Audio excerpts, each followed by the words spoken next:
Good morning, people. Good morning. Good morning.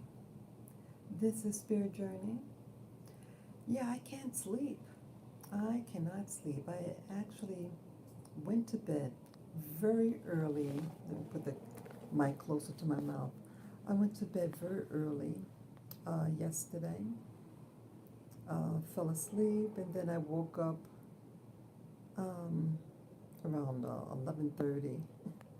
Yeah, now it's almost 2 a.m. in the morning.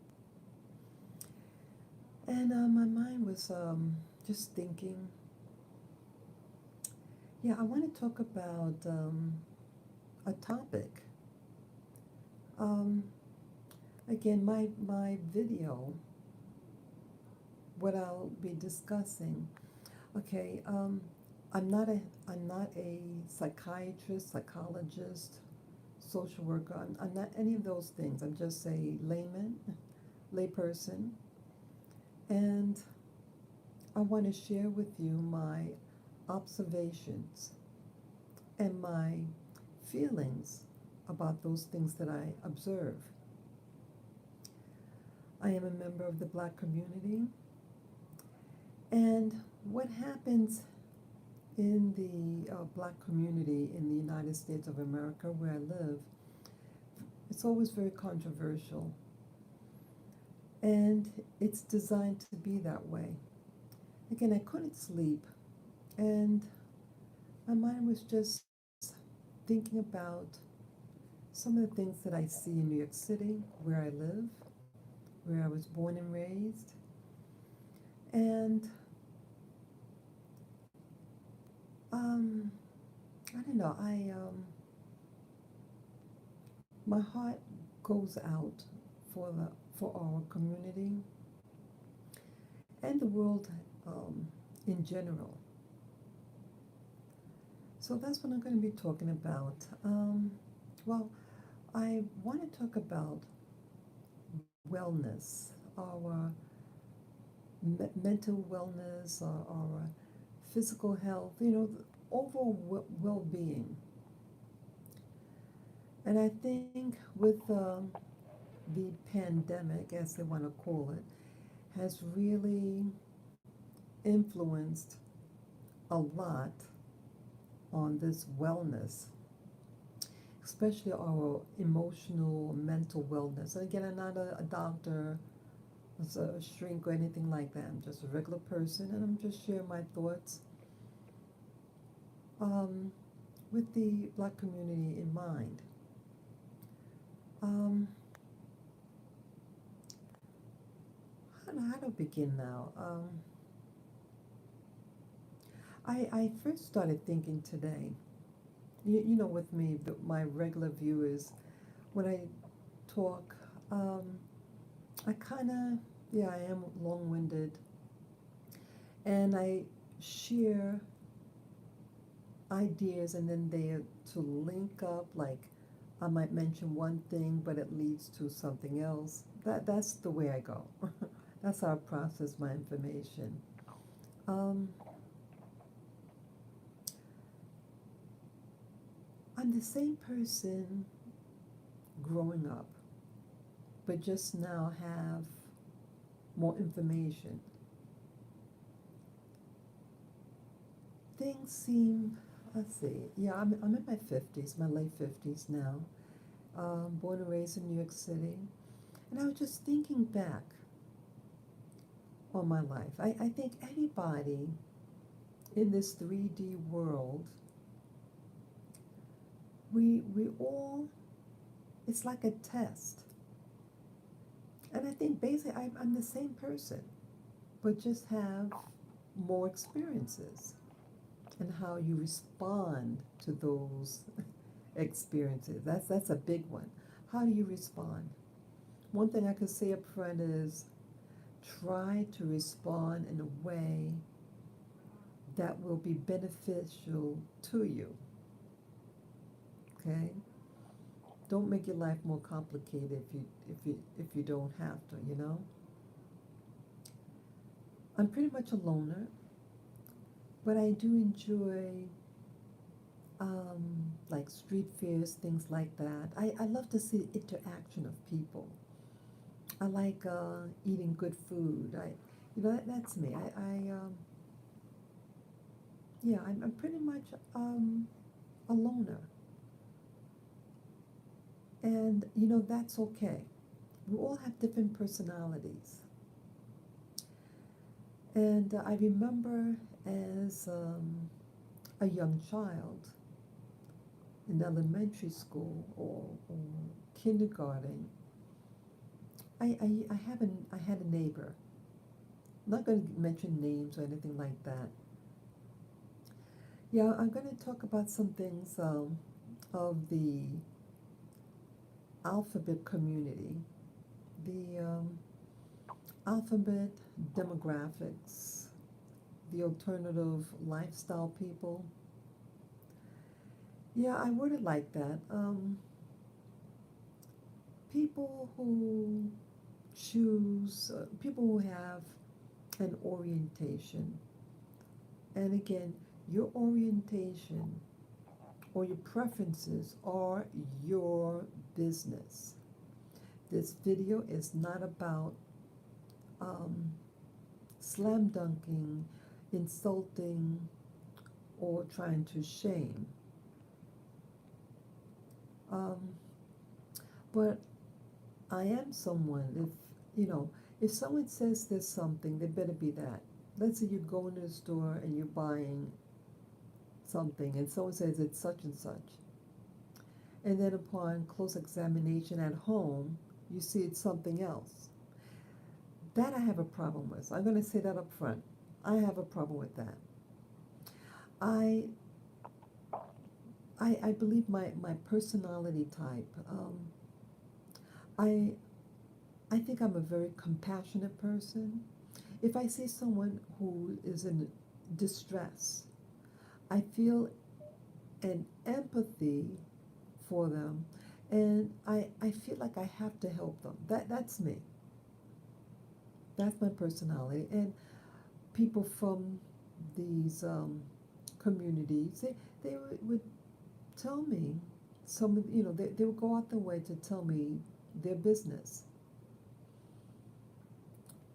And it's interesting that when that happens, but I guess they sense with me that I'm safe to talk to. And generally I am. I'm not a perfect person, and um, not everybody is going to like my style, or sometimes you might think you're helping but you're not, you know so um, yeah, so that's basically me. But so I I'm concerned about things like I'm trying to put pieces together. I'm trying to make sense out of my world, especially as it pertains to the Black community that I'm a part of. I know the word black it's very targeted, but it's a term that's been used for, I would say, the past for uh, 50 plus years, right? Um, but again, it it's the meaning. I mean, I know it has the word black has a negative connotation in the Western world, but you can flip it around and embrace it in a new insight.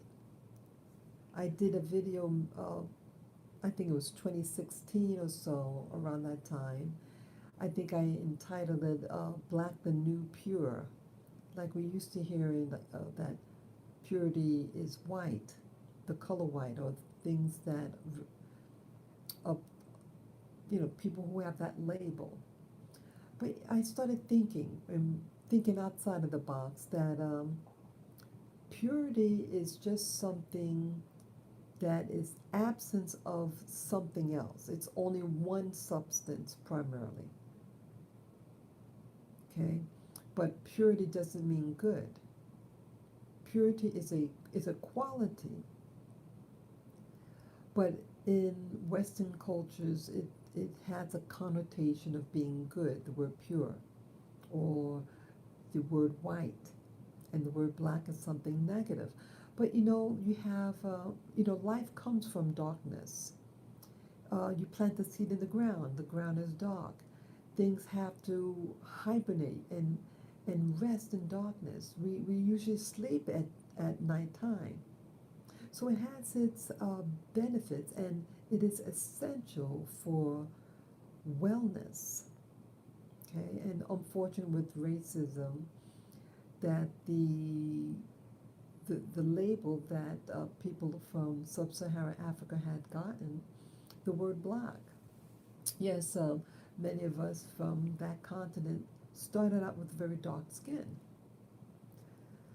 But dark skin is in many different continents.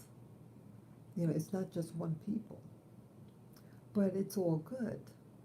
It's the meaning that you place on it.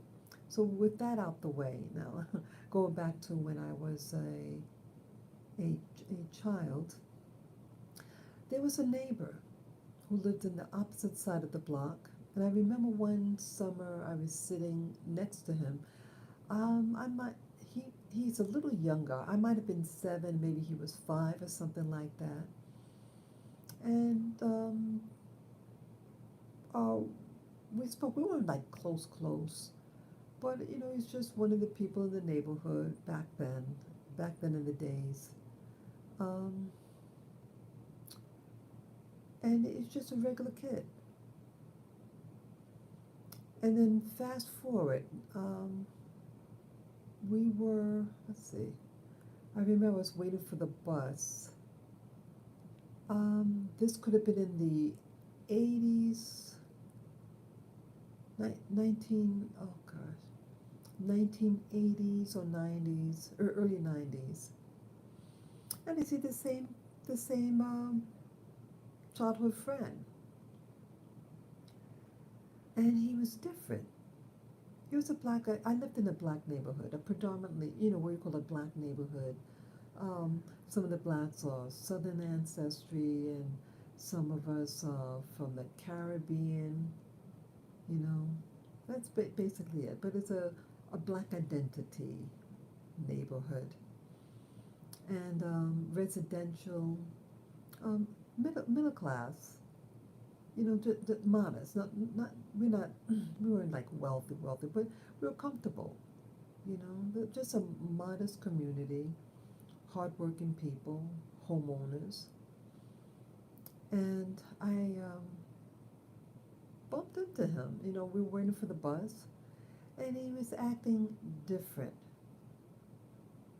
And then I remember seeing him uh, leaving the train, and he was with another person who's older, a very flamboyant uh, alphabet community person. And I said, wow. And I noticed like the voice was different. It seems like in New York City, and in the media too, they show the same type of thing. I notice people of that community have a way of talking, at least the men. The men, they all have the same pattern of speech, pretty much. And I realize my how I interpret it is that, like, people have to know instantly. You see, we're social beings. Human beings are social, and we have to communicate very quickly your status. And even in the so-called animal kingdom, you have to portray your status, and um, that's usually hormonal, right? Um, dogs like mark their territory. They're signaling to other dogs. with these emissions, who they are, what is their health status, or are they alpha or they beta dogs, what is their status? And these status also determine how you are to be treated and what you can do or not do. And the same thing I think with people. And so with this demographics community, you have to be able to communicate um, amongst you guys and gals what you are. Because if you want to meet up with other people who think and do like you have to somehow communicate. And so it seems like, to my understanding, my observation, that they speak in a certain way um, to communicate with other potential hookups. And so that's what I see. And again, your preference, what you like or don't like, is your business. And people should not, I don't believe in doing bodily harm on people because of what they are. Um, people's body is their own body. So we're not to bash anyone. Like even with this pandemic thing, you have people who are beating up other people because they're blaming them. And shame on those people who do that. They're living in this country. They might even be born and raised here. And many of them may not be from the country they think they are, that you think they're from. But you're beating them up anyway because of their phenotype. And I think that's evil. But either way, um, people now, so they have a lingo, a way of talking. And I gather it's a way of letting other people with like minds that what you're about. Okay. Um, Now I notice now this boy, this childhood acquaintance of mine. I mean, we weren't buddies or anything, but we're kids. We live on the same block. We talked, whatever. Now he was one way as a child, and I knew what he spoke like, and I see that it changed. I mean, drastically. Yes, the human voice. We're children. We talk one way, but this was like something extremely different, you know. Um, the voices. If you have a high voice, a man's voice changes over time with hormones and everything. It doesn't go opposite. You know what I mean? If they had a high voice, then the basic voice, the pattern, the rhythm of the speech, you know, you pretty much said by the time you're like 6, it's set. you know, but this wasn't the case with them. So it makes me really theorize that it's the way they talk is a choice of talking in order to communicate with others who may have the same orientation. So he wasn't always this way, and that's why I theorize that um, they're not born that way, but they are created. Um, but again, something may have happened. You have a lot of people who are molested in the black community. We don't really talk about it, but it does happen. And not everybody who's molested or raped as children um, change their orientation. Not always. But it just seems like people who have shared with me, who is from that community, they shared with me what had happened to them as a child. So that's also why I tend to think that they're not born that way, they're created. And I would imagine a trauma like that happening to some people. Um, you just want to, it marks their mind. Again, I'm not a therapist, I'm not a doctor or anything like that. It's just, I'm just sharing my opinion about what I think, what's going on. You have people you get programmed. Your body, your mind is very programmable. And you put a stressor on a person, young child, and they pretty much know the abuser what could happen. And if it happens repeatedly or maybe the intensity of the trauma, they're going to act a certain way and they're going to gravitate towards certain people or away from certain people. And I think that, in my opinion, that's what could be happening um, as it pertains to this person who I knew as a child and then who they started hanging out with.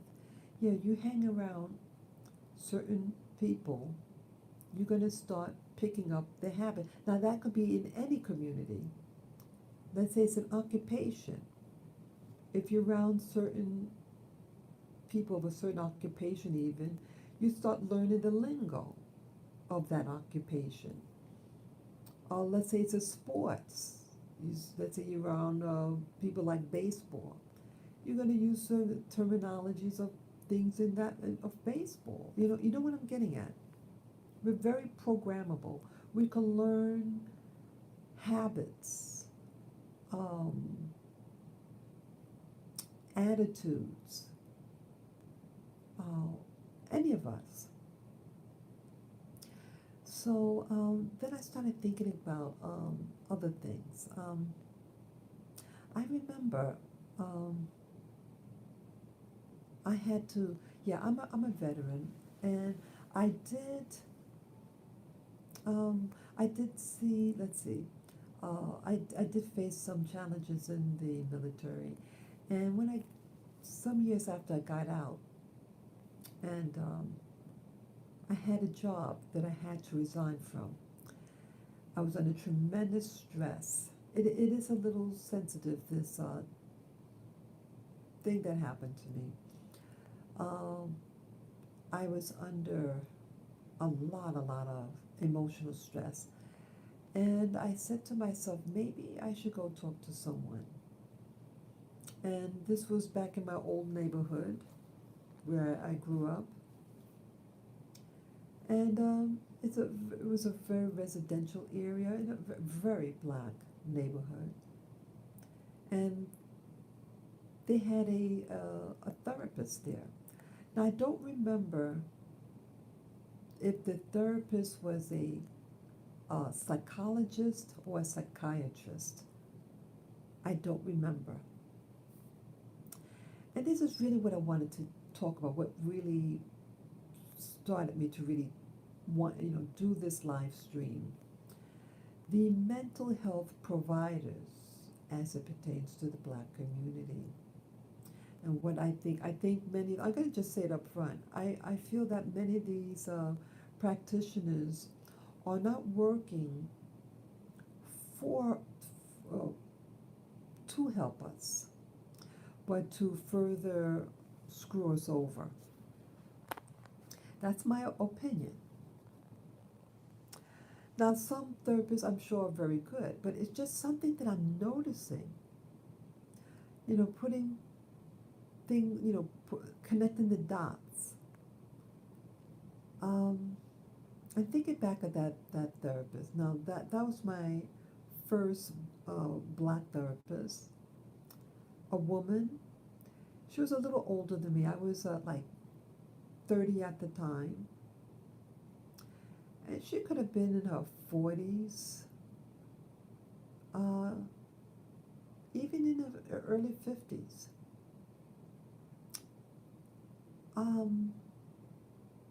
She, I never met, it really staggers my mind. Now, I was at my lowest low, and I went to my neighborhood, it was a VA hospital, and it's in a very black neighborhood.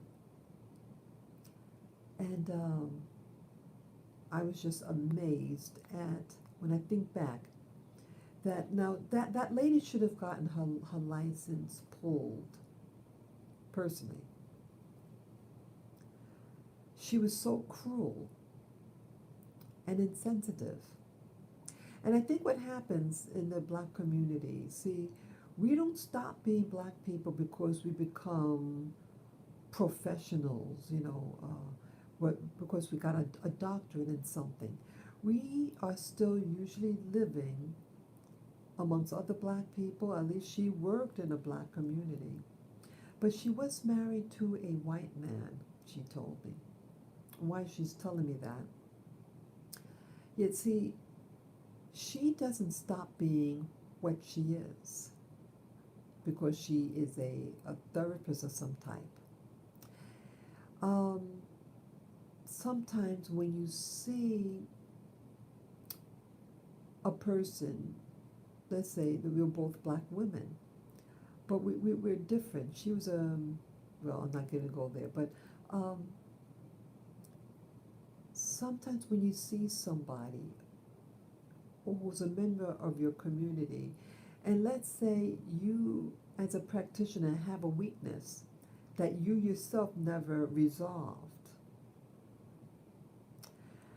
and maybe let's say someone that looked like me might have hurt you growing up, and so this therapist, being human with frailties, would lash out at you, even her own patient.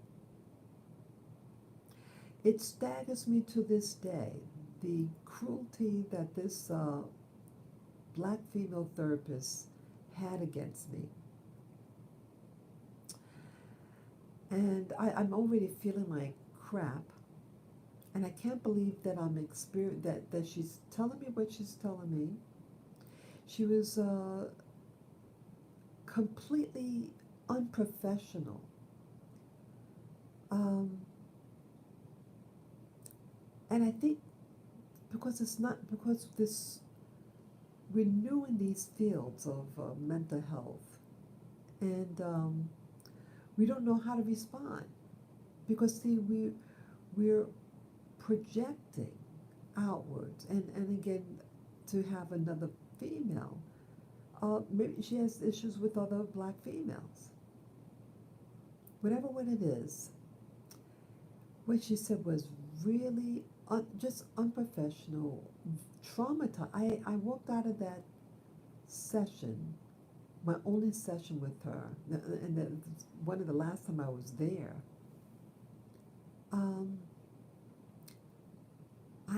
it was very, very traumatizing for me. And so I say this up front again. Any black mental health providers who are going to watch this video, shame on you if you follow that type of cruelty to your black patients. Black people who are coming to you for comfort, for being treated. We didn't come there to be humiliated, to be shamed. And you have to keep your professional bearing. Keep your professional bearing. I'm not saying to pretend that, oh, this is a black person like me. You are who you are. But you need to keep your professional bearing and your humanity, especially in the health field and the mental health field. If you don't have compassion, you should not be a therapist. Or if you're not a good liar, you should not be a therapist. Or why I say it like that? Now, why I say it like that last part. So you may not have to like your black patients, but at least fake it and just be professional about, and give them resources, give them hope, or just say, this may not be the best fit. Um, it's not your specialty, so it's something, and refer them somewhere else. Do not torture your patients, and especially your black patients if you're a black practitioner, because we don't have that many people in the field, mental health field. I mean, you have the social worker, but a person with a doctor, person who's an MD, a psychiatrist, it's not that many. Psychologists, not that many, especially psychiatrists. There are millions of black people in New York City, but very few black American psychiatrists. Yeah, some of us, yeah, I don't remember whether she was that lady, what she was. And I tried to get my records. No records. Look at that. This was in 1993, I believe. Because that's when I came back to New York. And I requested my records, and they said they can't find any records. And I hardly ever went there. My my record should be there, but interesting. There's nothing there. I've had X-rays done there that same year. Yeah, 1993, 94. Nothing. Interesting, huh? Well, anyway, so it kind of traumatized me, that experience, and I stopped. I didn't talk to anyone for a little bit. Um, and then I found I went to a different location, Manhattan, and there was a social worker who handled. Um, she was exposed to a lot of stuff. She was also military too, and I think that made a difference. That she was a veteran like myself. She was fantastic. Initially, she was fantastic. Common sense, tactful, sensitive, but then things changed. And this is the other aspect of this video that's very important, that's going to try to link in everything else, because I did mention about the wellness and about the childhood friend, acquaintance, who is of the alphabet community, the alternative community, as trying to be very tactful.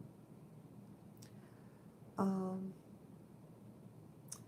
I recently found out that this social worker that I was seeing is also a member of that same community. And I think part of the reason why it didn't click on me, because I didn't know they were allowed in that industry, plain and simple. And she was nice to me initially. But one particular session, and back then I was a so-called Christian. I'm no longer a Christian. But that was the label I went under, and I would go to church on and off, but I was into reading my Bible and things like that. Just yeah, and she knew that what my faith system was, and she had said, hey, I think you and so, you both have the same, you know, religious, religion, something like that. And hey, maybe you should piles up. You know, so I understand. You know, you know, she was a social worker. She's about the social aspects. You know, she could know us better than we know ourselves sometimes. Like, she was hoping, that you know to to befriend someone. It might help you, have someone that you can talk to. So I understand that,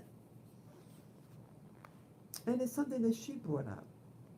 I didn't bring it up, and I wasn't someone that um, trying to promote religion um, in a session, but in her interviewing me, talking to me, she's gonna trying to find out, what my belief system, what I'm doing, or you know what I'm saying.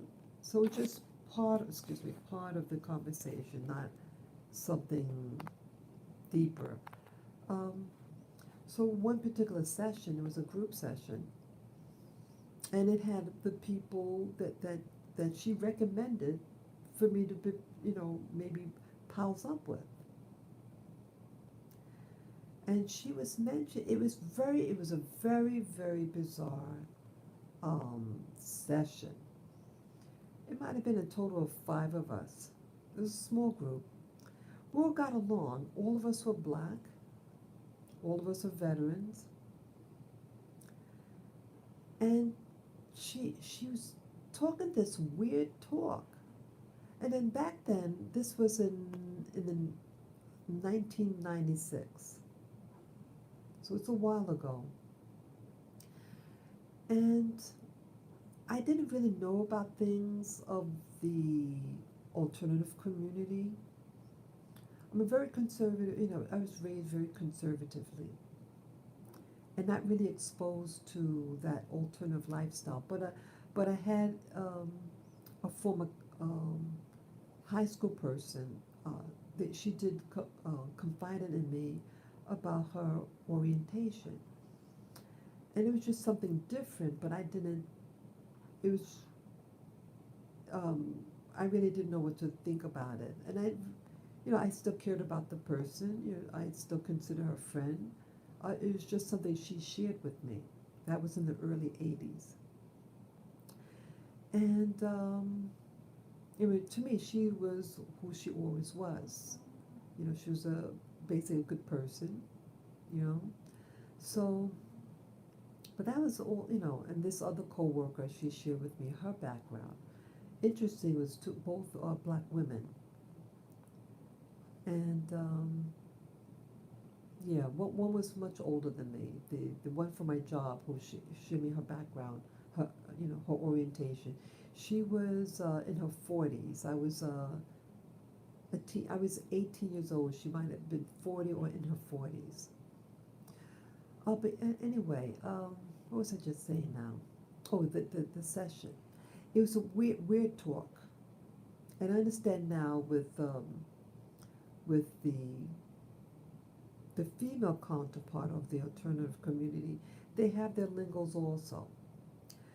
And it seems like the things that I hear with that demographics, it's they always, I don't know, they seem to want to. I have to be very tactful, you know, in this because certain words you cannot use on YouTube, but it's regarding the euphemisms for a woman's um, sensitive spot.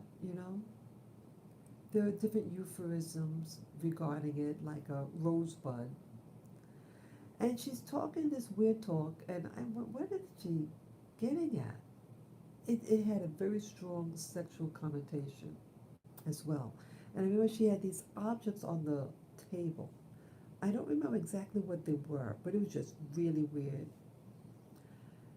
And my instincts were correct, but I didn't understand because she's a mental health provider.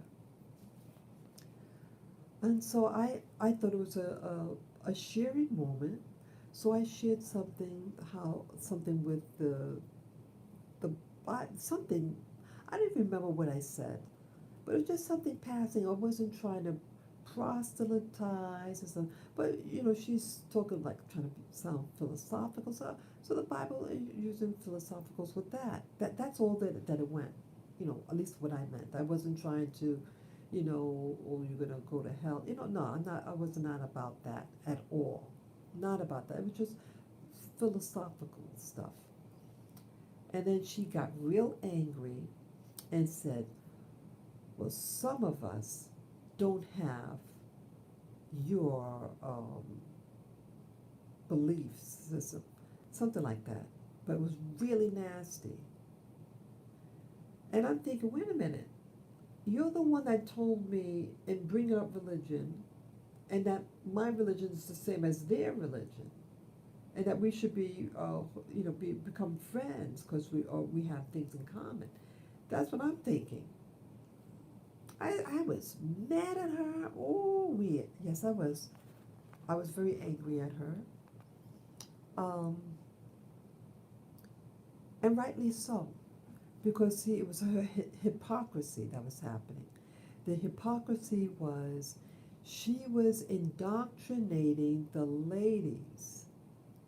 And again, they like to, in my experience, um, try to bring the session into a sexual talk, sexual stimulation, and I sensed that, and I didn't like that. I didn't understand it, and it showed me that you're not allowed to have your philosophy, and that what she was doing was an indoctrination, trying to sensitize us to think how she thought. Now, I later learned, well, I didn't stay long. I mean, I had that session with her. I mean, and I saw her on and off for 2 years. Um, and this was the first time she got hostile towards me. Um, and again, she's trying to promote her religion. Yeah, she did the Tai Chi. That's okay. But she was going beyond Tai Chi there. Um, yeah.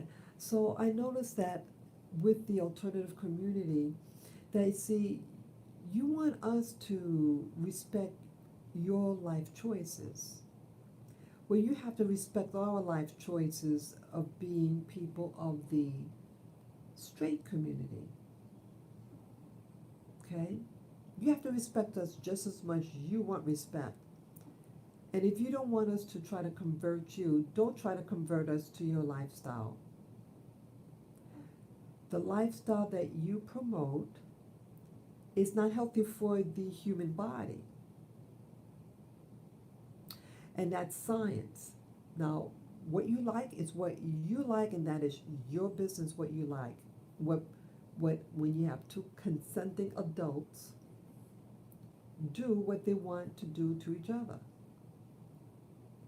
That is your business. But you have to, it goes both ways. So it seems like now the mental health, now this was a black mental health provider. And it seems like the mental health providers now in New York City, this happened in New York City, this conversation, this session in Manhattan. Yeah, they're getting people, it seems like the mental health providers now in New York City are catering to this new demographic. So this new demographic that's now up in the forefront. And I think this month is their holiday. Much of retail in New York City actually caters and employs people of that lifestyle. Very, very big. Yeah, so if you're a female in retail, it may not be the best thing for you because you will not find a husband for yourself if you're a female. Okay? it's overwhelmingly, the males that work there are overwhelmingly of that background, alternative lifestyle, as it's called. So, yeah, so they're creating a new environment that is to house people of this lifestyle. And the mental health providers are being used to sensitize people to think it's an okay philosophy or okay lifestyle, and try to implant it in your head to become one. See, I don't go out my way to try to make someone of the alternative lifestyle into the straight lifestyle. I don't do that. And it's not my business to, you like what you're an adult, you like what you like. But it goes for everybody. And so I don't respect the mental health providers that are flourishing in New York City. And there seems to be an agenda. And the agenda is, in my opinion, this is just an opinion based on observation, to sensitize people to want to become this lifestyle. And if you're not in that lifestyle, then you're broken and they gotta fix you. And they're putting and promoting movies about the lifestyle. And how it initially started out, they made it funny. Like the movies came, we really think back on it. They even in the 1970s were like the movie MASH. It was a TV series. I think it started as a movie and then there's a TV series. They had the guy who was a transdresser. He dressed like a female because he wanted to get out of the military, and so if you were of that lifestyle, you got kicked out. But he didn't get kicked out. But that was his shtick, his um, rationale. And then I remember it was another movie. What was that? The Nerds or something like that. And they had a black fellow, and they had him act very feminine. Um, and it was to made laugh. Yeah, it initiated that movement to make it funny. They really didn't have about the female, but it was the males that they focused on. Males with that alternative lifestyle. Um, so yeah, and then there was a movie with Patrick Swayze. He dressed in drag, and had other people in it. And again, it was to laugh at them, and that they was fun. They were funny, and then they also showed this serious side. And then what was that movie with Denzel Washington about the person with AIDS? He was a lawyer and helped this his client who eventually died of AIDS. And then that made you have like sympathy for them. So the media, how it seems to introduce, yes, good morning, viewer, good morning, welcome. Yes, so the media tried to so it worked on you. It worked on the public, the media. The laughter stage and then the serious stage. And now they pass, yes, hello. Oh, okay, thank you, Philadelphia. Yeah, yeah. Yeah. So it seems like that, see, we are being programmed. We're being programmed. Now, again, your business is your business. And this video is not about insulting people who choose a particular lifestyle. I am only sharing my observations on what I see going on in New York City as it pertains to certain lifestyles. So So I saw with my mental health provider from the 1990s. Um, oh, I almost forgot about her. Yeah, I almost forgot what I was talking about. Yeah, so things happen in increments to sensitize a population to accept and even embrace a certain mentality. So the therapist that I had back then, yeah, thank you for giving me the thumbs up. Yeah, so the person that I was seeing at the time, um, I didn't stay long. But it shook me up her her insulting me in front of my peers. I didn't like that. Um, and it was something sexual. And when you go through oh, you, thank you again. Yeah, thank you, Davis. Yeah, long time no see. Yeah, yeah. I'm modifying the number of videos I do. Yeah, I have a neck injury in my injury in my neck. Um, I, I used to be on the computer so long. I developed neck pain, and it was giving me dizzy spells. And I do have another appointment with the doctor, a neurologist, to try to fix the problem. Yeah. So yeah, I couldn't sleep, and so I just wanted to just get off with what was on my chest. Yeah. So this practitioner that I was seeing back then in the 1990s, um, yeah, I didn't stay long. Might have had just a few more sessions, and then I stopped going for financial reasons. But I bumped into her. I mean, she was outside of that one experience. She was a fantastic social worker who worked at the VA hospital. She was one of the best as it pertains to her sensitivity. She was fun to talk to. Oh, okay. Oh, okay. I remember you mentioned that black seed oil. Okay. Thank you for sharing that, Davis. Yeah, my problem is something structural. Yeah, it deals with my vagus nerve, I believe. And when something's being constricted, it's going to trigger certain things in your vagus nerve is connected to many parts of your body. It's connected to your brain, your heart, your digestion, and it can create dizzy spells. Oh, okay. Thank you, thank you. Maybe I'll consider that black seed oil. I'll look it up. Thank you again, Davis. Thank you. Yeah, maybe I'll investigate that. Thanks. So yeah, so this practitioner that I was seeing had what was that now? Yeah, I had to leave, but she overall was a fantastic uh, mental health provider. She was a social worker.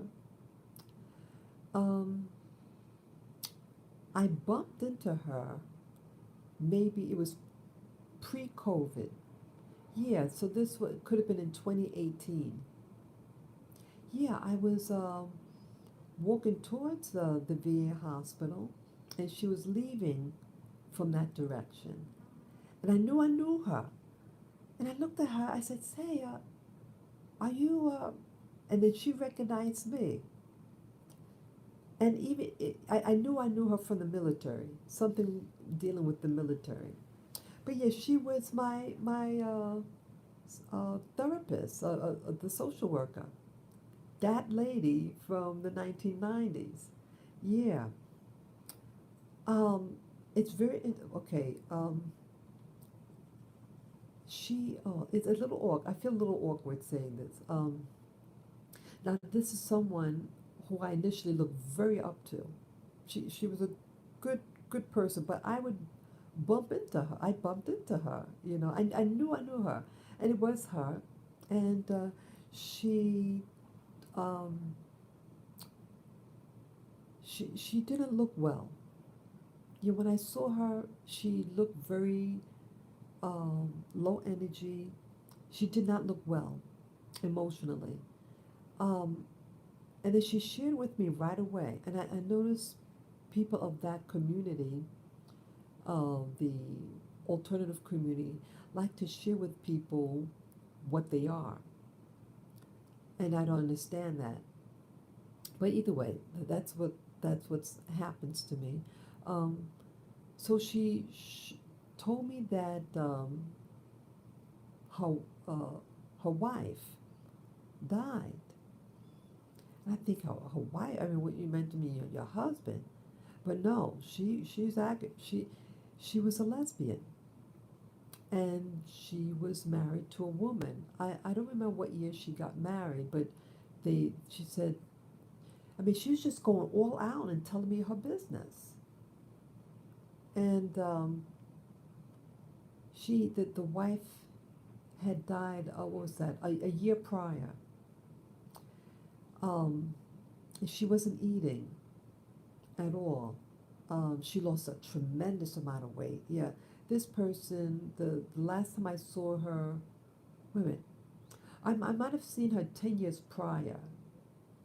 Yeah, I saw her maybe 10 years prior, but 10 years ago at the VA hospital. She looked healthy. She was bigger than I last remember her. Yeah, she used to be very svelte, very slim, very pretty.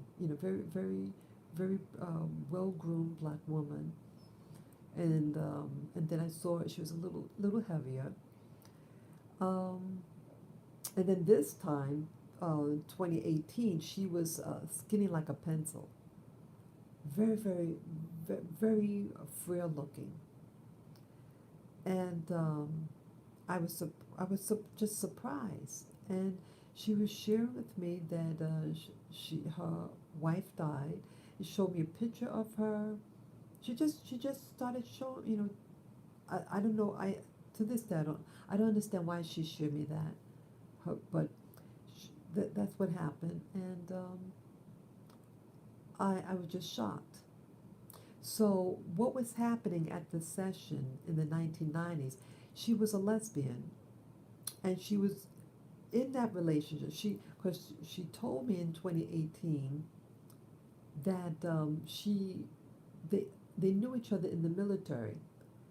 They were together for over 30 years. Very, 34. Oh, it could have been close to 40. Yeah, 30 plus years. Very long time. I think they met in 1979.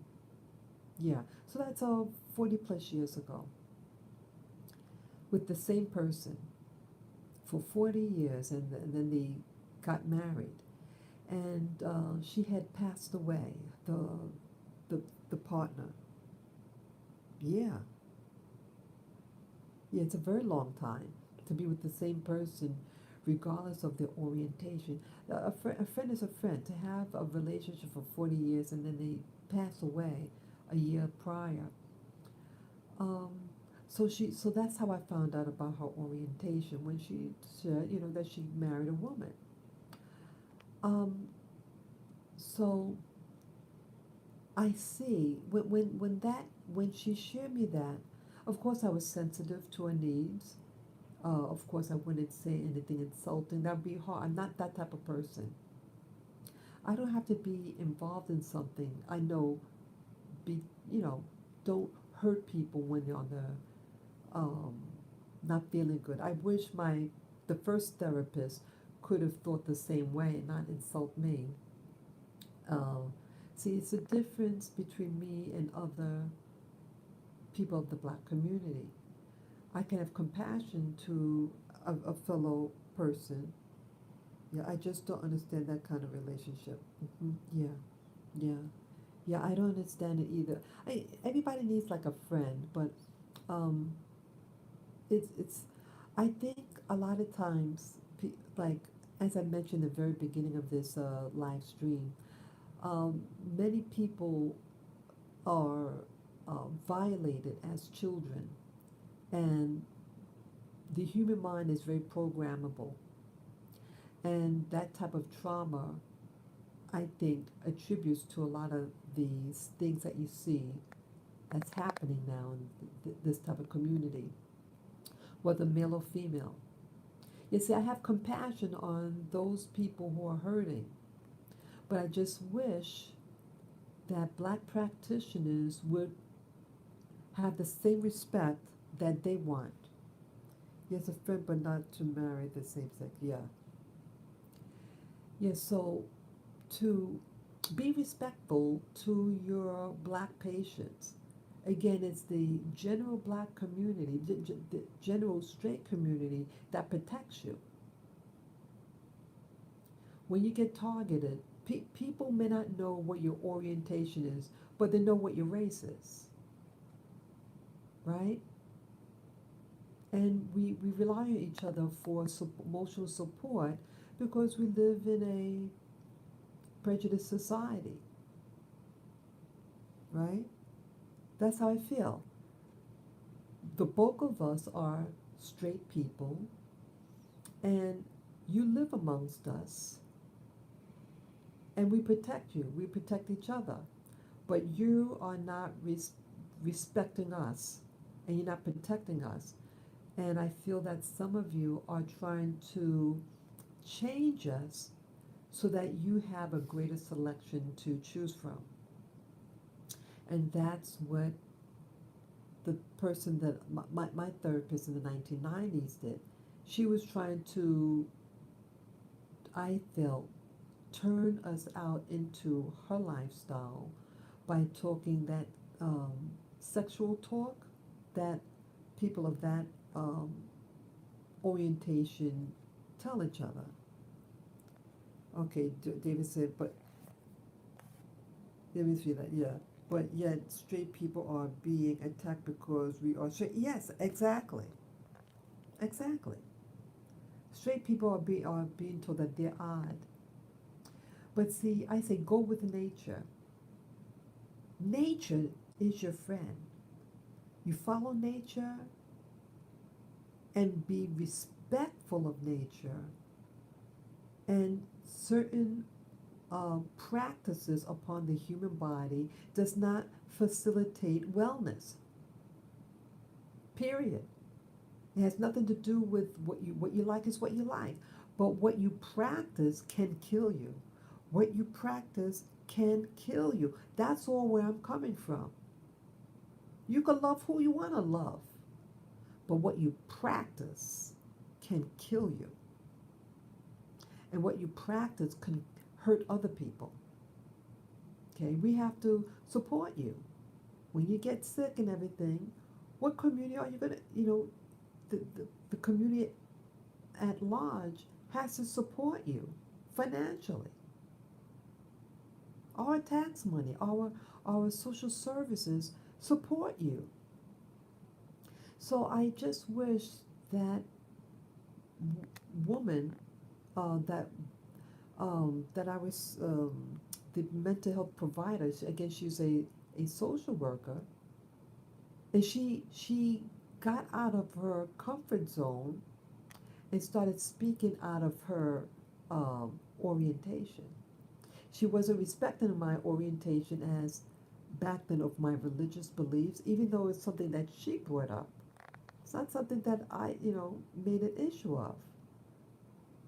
So it's like convenient when, oh, just go to, you can be friends with so and so, they're the same religion as you, but then at the session, oh, you can't talk about those things. So how come she can talk about her sexual stuff with women who had sexual trauma? Hello, people. See, that's what I'm against. And I'm trying to be very tactful. That you go into as a therapist, and these women all have sexual trauma of and then you're going to put a twist to it and talk sexual perverted stuff? How is that helping us, people? Nasty, in my opinion. It's just an opinion. Even if it was a straight woman, that would have still been nasty. Nasty is nasty. Yes. What she said was nasty.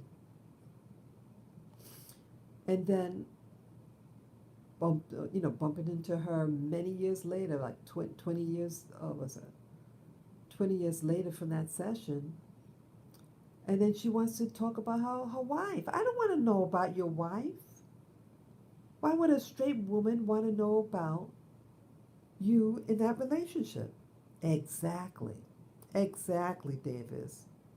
Yes. See, they want you to think like them and think that their lifestyle is normal.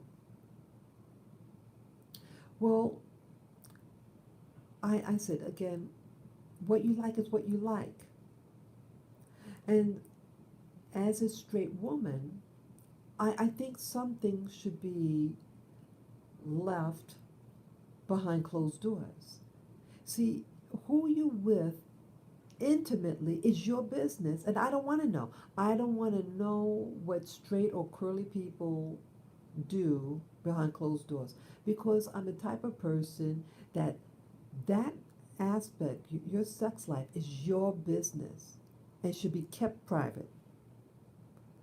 They think it is okay. They always assume that everyone is, yes.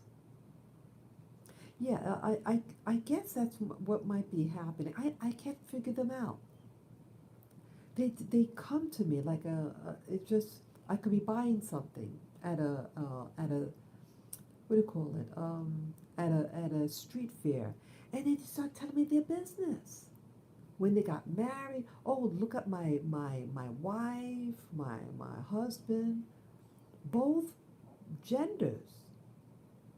And I don't know why they tell them. I mean, I don't go up to straight people. Oh, let me show you my husband. It's why they need to know what I if I have a husband. I don't understand it. Keep your keep your personal your sex life private. You know, if you meet up with somebody who is of that lifestyle and with their, talk to them about it. I'm by myself. It's not like I'm with someone and they mistaken me for something like that. I'm just by myself. I was just buying a product or with my therapist. I said, hey, I know you. And then she started telling me her business. So, let me get back on the track. So I'm seeing a pattern now with the health practitioners. And in my neighborhood, and COVID could be, I wasn't supposed to say that word, the pandemic has a very strong influence. A lot of people had lost jobs, and you have 4,000 homeless people that was deposited into the neighborhood to live in the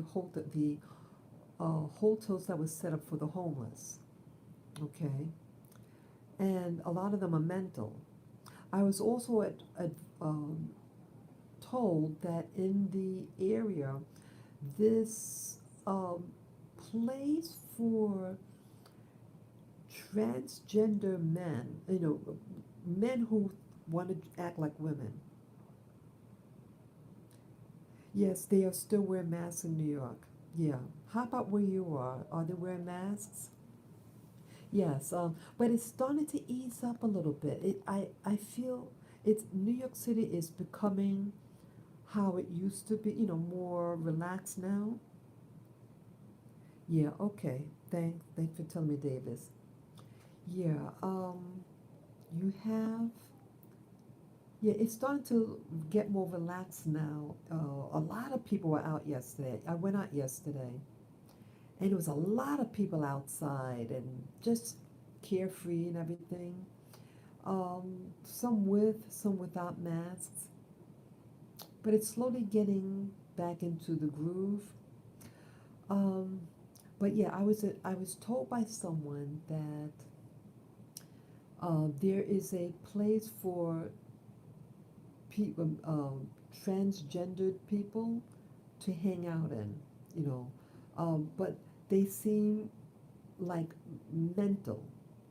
Um, they're not in their right mind. They're black men. Okay. Now again, your orientation, what you like sexually, or what you identify with, is your business, and no one should be beating you up. You want people to respect you, okay? Respect people who aren't of your alternative. It goes both ways. And I don't believe in doing physical violence on anybody. That's just me. If someone's going to hurt me physically, you have a right, I have a right to protect myself, and vice versa. But I notice now, like in my neighborhood in New York City, you have a growing number of young black men who don't seem mentally stable. Again, I'm not a therapist, I'm not a mental health provider. It's just something that I see that doesn't make sense to me. Behavior, okay? You like what you like, but why are you acting like you see them in the street screaming, cursing at people? There's something they look in their reflection and start screaming. Um, they're out of their minds. And they wear these bizarre outfits. Bizarre. Okay? You like what you like. But what you dress is revealing about your mental health status, in my opinion. Again, I'm not a therapist, a doctor, mental health provider, or anything like that. You have an issue, a mental issue, you go to your licensed practitioner. Yeah, they're not right in the head based on their behaviors. It's not about what they like or don't like. It's about behaviors, and that's all what I'm really focusing on here. Behaviors. Why is it all of a sudden all these black men, young black men, 20s, 30s, out of their mind? Well, I'm wondering whether or not they have a type of mental provider like the one that I had. I see the young ones now. Yeah, the black practitioners, the ones that are getting in now, they're not old school. The new school people, and the, in my opinion, based on information, that the alternative lifestyle are starting to dominate the mental health field, and they have the power now. Like there's a DSM-3,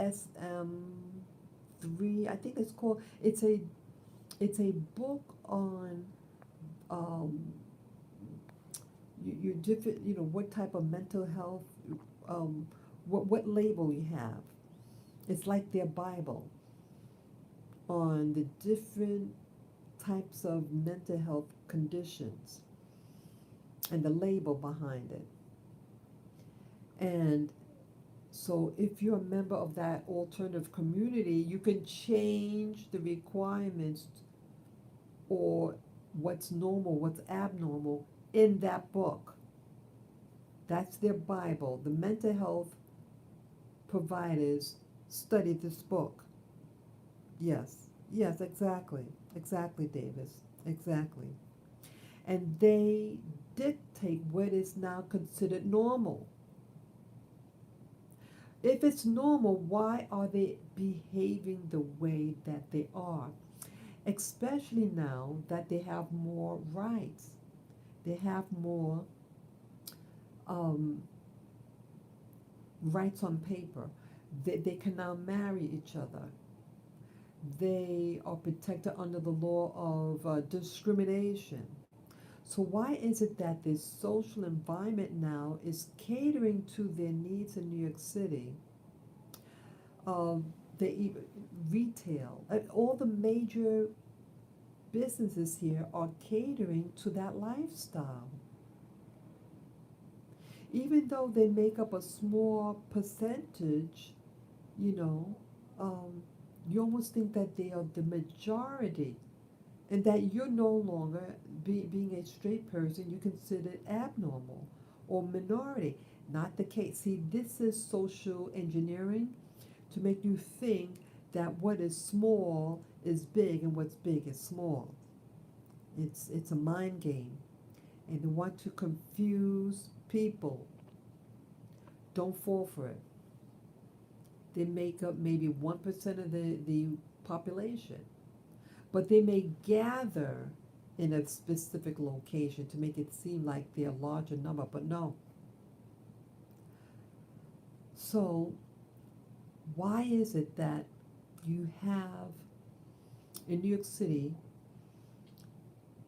um, popularizing this lifestyle, but why are the black men are getting out of their mind? And again, they even have a place nearby that they can hang out in or stay in. But what's going on? Are they giving these people? I'm wondering whether it's the vaccines. I'm wondering whether it's the vaccines that these young black kids. I did you hear about something with the vaccine? If they get it, it's advised not to give the MMR vaccine to males who are under 3 years of age, but they're giving it to them knowing that it's going to hurt their bodies. Something with the MMR that they're to give it to them at a later age, but they're not. And they know what it's doing to the bodies of these people, especially the black male. The MMR. There was something I just saw about a week ago about the, oh, I wish I could remember. I watched so many videos, it's hard to keep a track. But something with, maybe you can do like a word search on the MMR vaccine and the black male. Yes. It destroys their mind. It destroys them. And other things. And now you have black practitioners who are members of that alternative lifestyle and are encouraging these behaviors. And I'm wondering, are they also pushing the vaccine? The black people aren't protecting other black people. Why is that? Why? They are killing us from inside out. Hear me out. They are destroying us from the inside out. They're using other black people to destroy black people, the black community. They're getting therapists who are members of that lifestyle, and God forbid something happen to their part, they go crazy. The person that I was with, I mean the therapist, she was showing me something on the computer. I mean, she had her phone, and she had uploaded something on YouTube. It looked bizarre. It looked bizarre. That's right, the celebrities. The celebrities. What was that? Will Smith's family. I loved watching him as a growing up. The movies. He was a fun actor, but you see his children. What happened? These were regular people, but remember with Will Smith.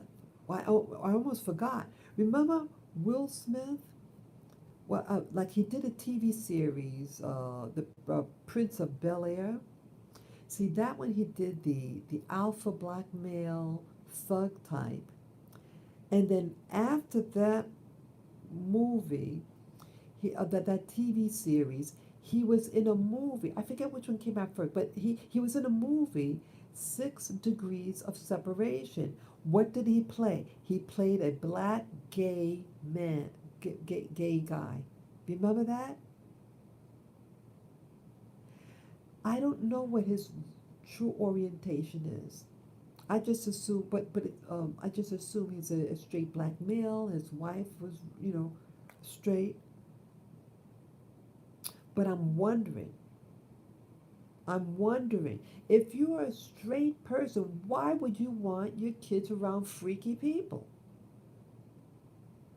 or act freaky?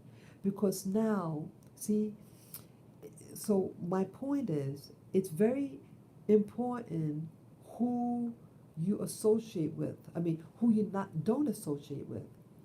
If you're around people who have a certain lifestyle, you're going to pick it up, straight or curly. You're going to pick up other people's mannerism, word uses, and maybe even orientation. Now, Hollywood, yes, Hollywood is an institution that is a social engineer. Hollywood is about conditioning you to think certain things. Videos, movies have been done from the very beginning to make you think certain ways. It was the first tool used to hurt black people. The first movie that they made was a movie about black people. I forget the name of the. I did a video on this. I forget the name.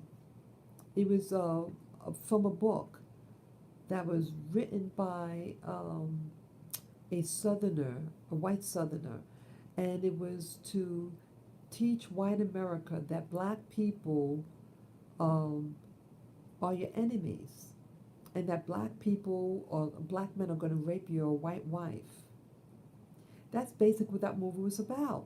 Now, this was in 100 years ago, about this movie that was made, and it was made and showed to the president of that time, and that's when a lot of um, the people who wear the white hoods over their head, it was a new surgence of it. So they were social engineering white people to think that black people are the enemy, and vilifying our race. But now Hollywood is now saying, oh, well, you don't have to fear them now because now they all, you notice now on television, or at least with the commercials, everything is showing black men as that alternative lifestyle personality type. Everywhere you go. Why is this? If most people are straight, why are they now creating the illusion that most of us are of that alternative lifestyle? If it's about accepting, why are they not accepting the straight black male? Why are they being pushed under the bus? If all things are equal, if we are to respect their lifestyle, why are they vilifying the straight black male? There's a problem in that, in what they're doing. They're actually hurting us, in my opinion. They're hurting the black male community. The black community overall is being harmed by this movement because it's not healing the black family. The black family consists of the black man and the black woman, and for us to work together. They are teaching us to work against each other. They're teaching us to fear one another. They're now promoting, now again, who you are racially attracted to is your business as well. It is your business who you want to be around um, as your partner regards to race. That is your business. as well. But I notice now in the media that they very rarely do they show a black man and a black woman. Some things some I have seen some on YouTube commercials with a black man and a black woman, but very rare. But I see it once in a blue moon. But now you have a growing number of interracial couples. They if they have a black male, they don't have a black woman. They have something else. And now they started to have the black female, but now she's with someone else. So again, this is social engineering in teaching you don't belong to your own. So it's we're becoming splinterized. We're becoming disintegrating from each other. We're leaving each other. This is unhealthy because see then they could target you and program you more. And that's what's happening. If you don't have your own as a support system, um, where are you going to go to? You're going to go to the new program. So, what more than showing the alternative lifestyle? And they are rewarding people of that lifestyle, especially the black male who, who is practicing the alternative lifestyle. You notice they get jobs? Don't you notice that? They somehow they get jobs. They're willing to employ the alternative black male, but not the straight black male. The straight black male you see on the street doing drugs in my neighborhood. And I wonder, why is this? Well, this is social engineering. See, they destroyed the black male by gang warfare. You notice? Remember we had, that was at the Memorial Day weekend or approaching that weekend?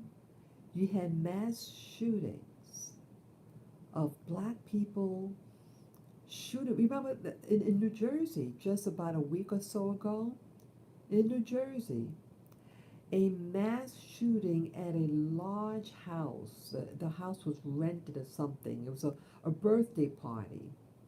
Two people got killed, a man and a woman. They were not even the intended target. They're not sure who the target was, actually. Um, but either way, why the mass shootings in black gatherings? Why is this? Yet this is also social conditioning, people, to condition you that anytime black people get together, there's a mass shooting. You have the gang warfare happening, and all this other stuff. Why is that? Social engineering. To make you feel unstable, to make you feel unsafe around one another, and to make you feel that your new community is possibly this alternative lifestyle because they call themselves gay. Gay means happy. They're not happy people. Look at them. They are not happy. They are not happy because what they're doing to their bodies is not wellness. Again, you like what you like, but what you like has nothing to do with harming your body and wellness. They're not synonymous. You can like strawberries, but you might be allergic to strawberries, so don't eat it. With a certain behaviors upon the body that does not promote wellness. And that's a problem. And then on top of it, and again, I'm not a mental practitioner, I'm not a doctor of any kind, but just my opinion. Certain medications harm the body. Certain medications are actually harming us. It's not designed for the black body. When they produce medicines, they use another race of people to design that drug. It's not designed for black people, and so it doesn't react well. It doesn't react well with our bodies.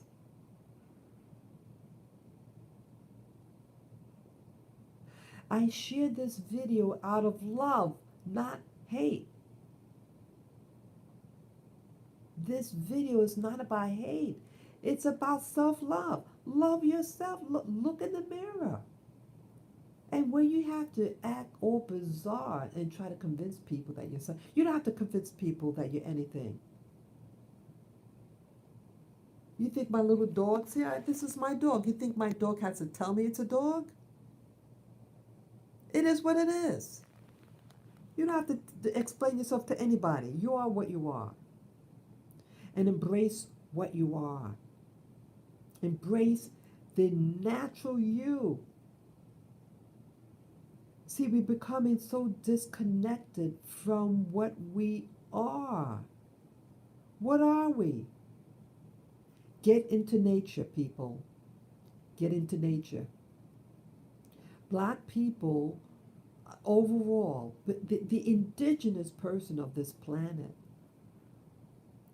we have to stay connected to nature, to one another.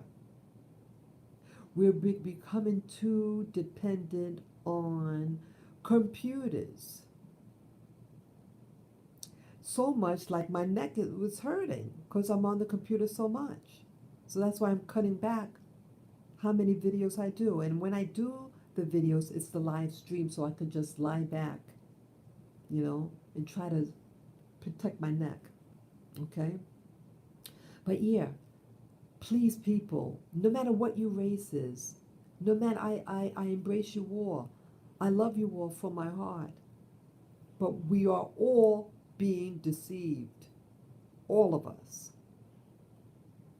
They don't want us to know who we are. And if we're too busy looking at a computer and seeing these alternative lifestyles, you're going to think that's reality. Yes. You're going to think that is your reality. It's not real. Or like that movie that they made almost 100 years ago, the first motion picture film in America, and I think worldwide, was that film about black people. I can't remember the name, but some of you may know it. I did a video on it. And they did a remake on that movie as well. But in essence, it was a movie that depicted black people as being rapists against the white people. And the people in that, there were no black people in that movie. There were no black people. They used white people to put black makeup on them. So here, it's not even reality. They didn't even get black people for that movie. But used white people with that shoe polish or something and had them pray against white people, white women in particular. So it was to create a false fear. Fear, false evidence appearing real. False evidence appearing real. That is what fear really is. And it's the media, and it's Hollywood that create false images that appear real. So they're creating this new genre of the happy new alternative lifestyle. But see, I live in New York City right now, and I go out there and I see what the alternative lifestyle, what it's doing to people in our community, in the black community in particular in New York City. It's being targeted, and they're out of their mind. So it has nothing to do with that they like the same gender. It's not about that. It's something that's going on in their brain. And again, I'm not a doctor, I'm not a therapist. I'm just observing that they're going out of their mind. And they're also promoting this drug called PrEP. PrEP. It's something that is also targeted amongst black people in New York City. The advertisements are not targeting the white community, white gay community here. It's even though not a lot of, but I mean, you have blacks that come into this part of town, but they live usually elsewhere, and well, either way, they are targeting blacks specifically for this HIV medication or HIV so-called preventive medication. Be careful, people. Be careful, in particular, black people who are taking this drug. See, there's a thing called common sense, and this thing called responsibility over your body. See, they want you to think you're being responsible by taking these pharmaceuticals into your body, and you don't know how it's going to respond. Maybe life is telling you, maybe nature is telling you that certain behaviors you shouldn't be doing. You like what you like, but what you like is something different than what you do to your body. They're two separate things. And you need to consider. Anyone could pacify you and tell you what you want to hear. And that's what, in my opinion, what a lot of therapists and a lot of black therapists are about. They want to tell you what you want to hear. And many of these new black therapists are people of the alternative lifestyle. And in my opinion, they are lying to you. They are lying to you, in my opinion. They know damn well what happens to the body when you do certain practices upon the human anatomy. And they don't tell this to their practitioners. I mean, to their clients. They don't tell them. But you see the aftermath. You see death. You see drugs. Drugs alter your body. What I'm suggesting out of common sense is get to know your body. Get to know your body. Get to know your body. How do you get to know your body? Look in the mirror. Really look at you. Really look at you and tell yourself every day that you love yourself. And slowly but surely, you will start to love yourself, have a new respect for yourself. Go out in nature. Go out in nature. And see how nature responds. Get fresh air. Get connected to what sustains you, what gives you life. Those pharmaceuticals are not giving you life. It's giving you death, in my opinion. And again, it's just my opinion. Anything that makes you act loony is not providing wellness. What can get you well? Stay away from people who are confused. Stay away from people who are confusing. Go out to nature, and nature will be your best teacher. If you need to talk to a therapist, go talk to a therapist that has common sense. Go to one that has common sense. Is it feasible what they're telling you, or are they just telling you what you want to hear? See, a lot of these practitioners, mental health providers, are providing you drugs that don't agree with our bodies. Or they are trying to get you into a practice, because now they are dominating the mental health field. School teachers in New York City. You notice the school teachers? Now, in New York City, they were, what was that, over 80% or 90% white female teachers in the Board of Ed. But you notice now, they are slowly getting more male teachers. You know what I saw? I mean, I'm gonna go there. I'm gonna go there. I had to go to Brooklyn last week for something. And I noticed, I mean, they almost look like the same. I wonder whether they're the same person. But this was initially in Brooklyn last week. I see a young black man. Um, my take, he could have been maybe 25, 27 years of age. But he's working for like preschool. He was a slim black man, looked very healthy. And he's talking really like happy and like he was with three little white children. And although the children could have been 3 years of age, and they were all required to hold each other's hand. And he was up front, and he had something in his hand, and he's engaging with them. Oh, he was very nice. And I kept staring. I was staring, staring, staring, and he started staring at me. But I mean, I had to look. Something doesn't sit right with me. Why him as a black man? Why is he working with kindergarten, young kids? You know, immediately what I think, he may be a member of the alternative lifestyle demographics that's being promoted in New York City. And I noticed something else when I was interested in trying to get my license um, to become a teacher at one point. I was in a master's program, which I did successfully complete.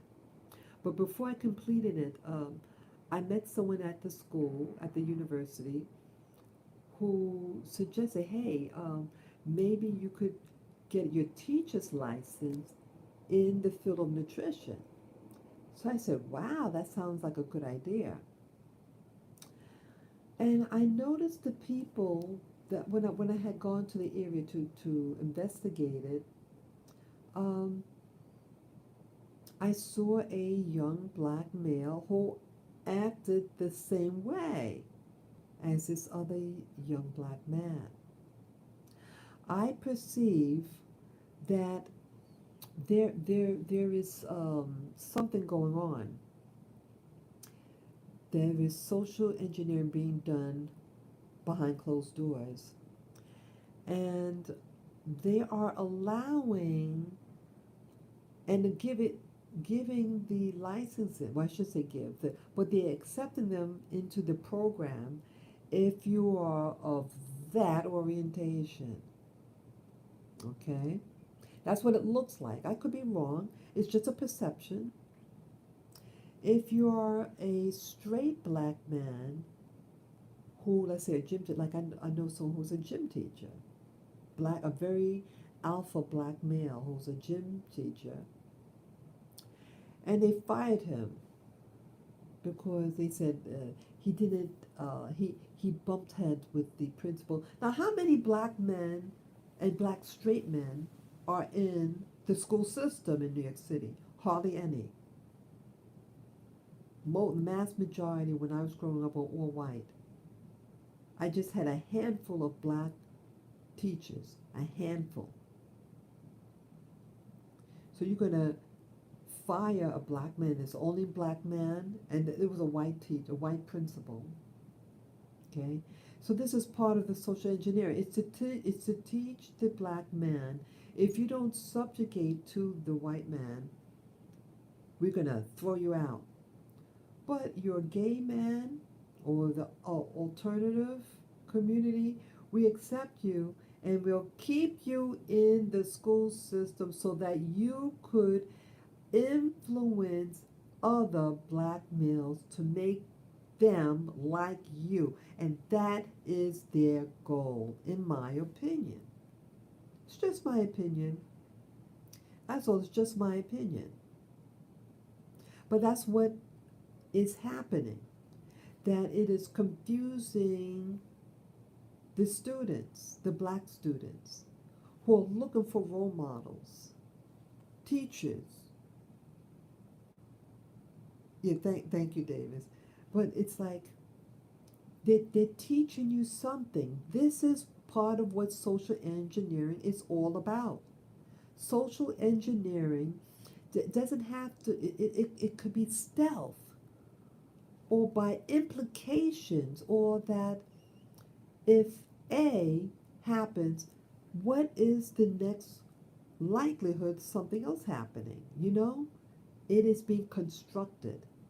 And if you're only accepting people of the alternative lifestyle to become school teachers, then you're teaching by example what these kids are to look up to. And that is their goal.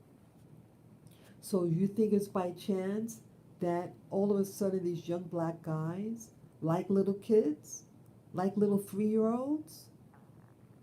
No, they want to orientate them to a particular lifestyle. And in my opinion, that they are going to sexualize. They're going to know you're going to be touching and touching, right? They like to touch, right? Just watch them when they're with young kids. Oh, no, they're putting, see, in my opinion, everything is energy. Everything is energy. We all have an energy signature upon us / program. And are you programmed to think one way or the other? And when you put your hands upon especially a young child, you are what's the word? Transferring your energy upon that child. See, the child's brain is not secure. It doesn't have all the myelin sheath on the neurons. So it's still kind of open and very uh, pliable. Okay, to be right, right? The young brain is still developing, and it doesn't have all the myelin, the protective sheath over it. It's still in flex. And then you put that hand, see, I feel that I'm getting, I'm really becoming more aware of what's going on. Again, this is my opinion, and I could be wrong, and maybe you're right, but this is the thing that I see. What else? Why would a young black male want to work with young white kids in this neighborhood? Why? Why would they allow that? Because he's probably a member of that alternative lifestyle. But see, now we want to be politically correct and want to get diversity, meaning racial diversity, in this school system. This was a kindergarten or nursery school. They're about, 3 years old? And so, this is diversity. Let's accept this young black male with these white kids. They're not afraid of him. And then a couple of days later, I went to Central Park in New York City, and I saw another black man, young, 20-something, with these young kids. Again, I know this sounds bad. See, everybody's hanging up because I'm offending people. But I speak the truth. See, you don't have to like what I talk about. You don't have to like but I speak the truth. And I speak in love. I speak to protect those who are not members of that community, to let you know what's up. Again, what you practice is your business. What you practice is your business. But what I see is my business too. What I see is my business. I see what's going on. I see the different trends. See, I was violated as a child. And I think when you are when you're violated as a child and you're living under extreme duress for many, many years, you become acute, very acute to different um, communications. Because see, you have to try to protect yourself. You have to try to protect yourself when you become victimized as a little child. So you are very in tune to body language, intent, or energies of people. They're good energies and they're bad energies. Does that mean that anyone of a particular lifestyle is bad? No. It's their intent. What are their intents? What are oh brother. What is the intent of the individual? And that speaks louder than words. Someone could be an alternative, but they like their own age, you know? They like adults. But you have some who like children and want to program that child to accept certain lifestyles. So when you touch them a certain way, you are, in my opinion, I think you're trying to sexualize them. How they act. They try to make it seem very simple, but you notice when they're with themselves, when they're with people their own age, you see what they do to each other. You see how they act to each other. It's all an act, people. And that's what I know, I've learned over the years. That there are a lot of actors and actresses out there who think that they are being clever. But when you're from someone from my background who know about, see, I've learned early in life that you can have people who are dressed nicely, who are in uh, respectable uh, occupations. That doesn't mean a damn thing, and doesn't mean that they are ethical, doesn't mean that they are safe. I am fortunate, I learned this at a very young age. And being, had an opportunity to work in many, many industries and you start to see patterns of behaviors. And I'm seeing fake and phony. That's what I see. And so they have these people, yes, wolves in the sheep's clothing. Definitely so. And I'm watching. Now, see, black people know other black people. Okay? I'm being real. Black people know other black people.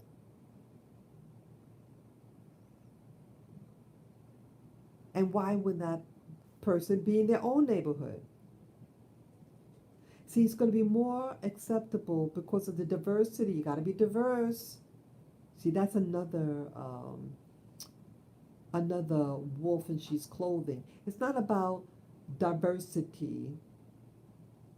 See, diversity now um, what's the word I'm thinking? It's a euphemism for the alternative community. The diversity has nothing. See, they use black people again as the cover in America, as a cover job, as a cover to uh, obscure what's really working underneath. It's not about getting black people in positions that we're excluded from. It's about accepting the alternative community as normal behavior and as a normality to, yes, the agenda. It is they're creating a new normal. So they're now making people question what gender they are. Are you a man or are you a woman? You're a boy, you're a girl. It's very simple. You look in the mirror, right? You just look in the mirror. Say, "Mommy, what is this? What, right?" When they want you to be confused about what your gender is, that is social engineering. And they want to usher in people. I'm going to go here. They want people to um, become comfortable with adults having little children as partners. Okay, I'm going to be very tactful. That is the ultimate plan of this alternative lifestyle. Now, just because you're of a alternative lifestyle doesn't mean that people are want little kids to be with. The two are not synonymous. The two are not synonymous. But it seems at times that, see, they prey on the young because if you can't get it from an adult, and kids are vulnerable, and so they prey on the weak. Yes, they are. They're trying to, that, thank you, Davis. They are trying to make that into a law. So be careful about now, be mindful of movies that depict little kids and their adults. They already had movies like that. Um, what was that one? There were these two twins, the Olsen twins, and have all these adults holding these kids and just very weird. The men holding the little girls in a certain way. It just looked freaky weird, very bizarre. Or how about Shirley Temple? All her movies? Yes, they are. Disney's a sicko.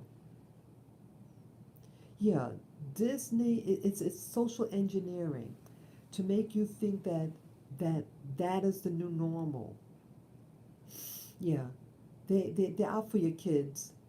And again, as I said, black people know other black people. We know when someone is playing a game. They're not being real. See, you are who you are. But people know a fake.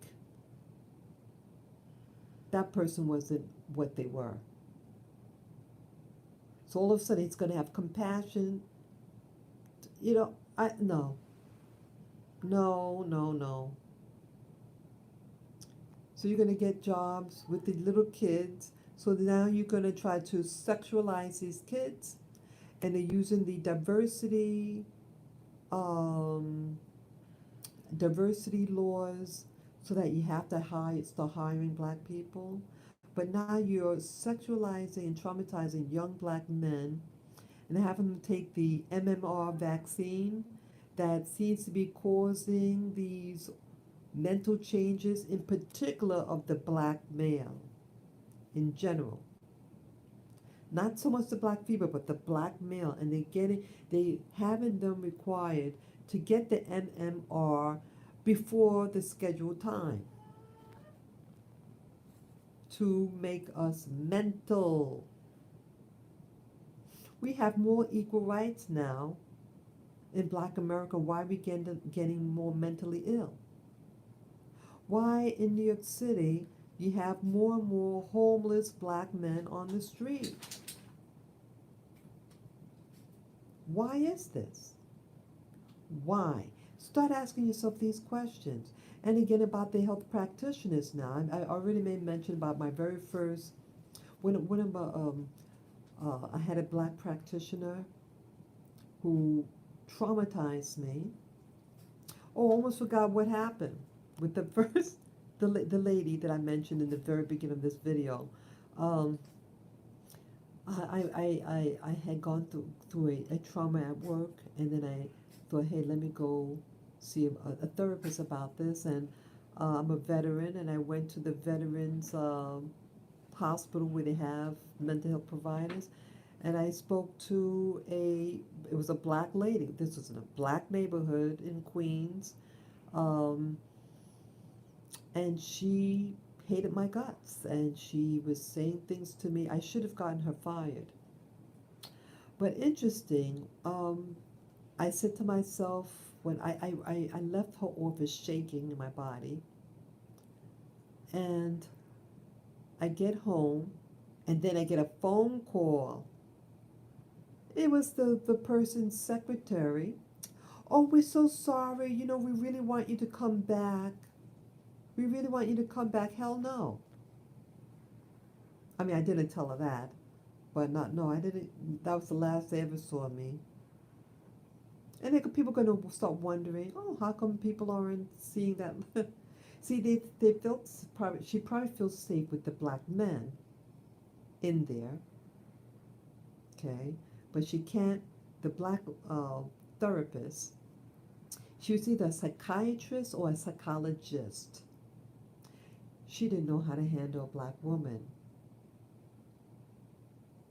She had issues. She didn't like herself as a black woman.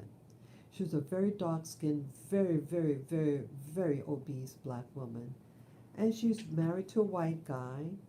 And she's telling me this, that what she's married to, and other insult. She started to insult me.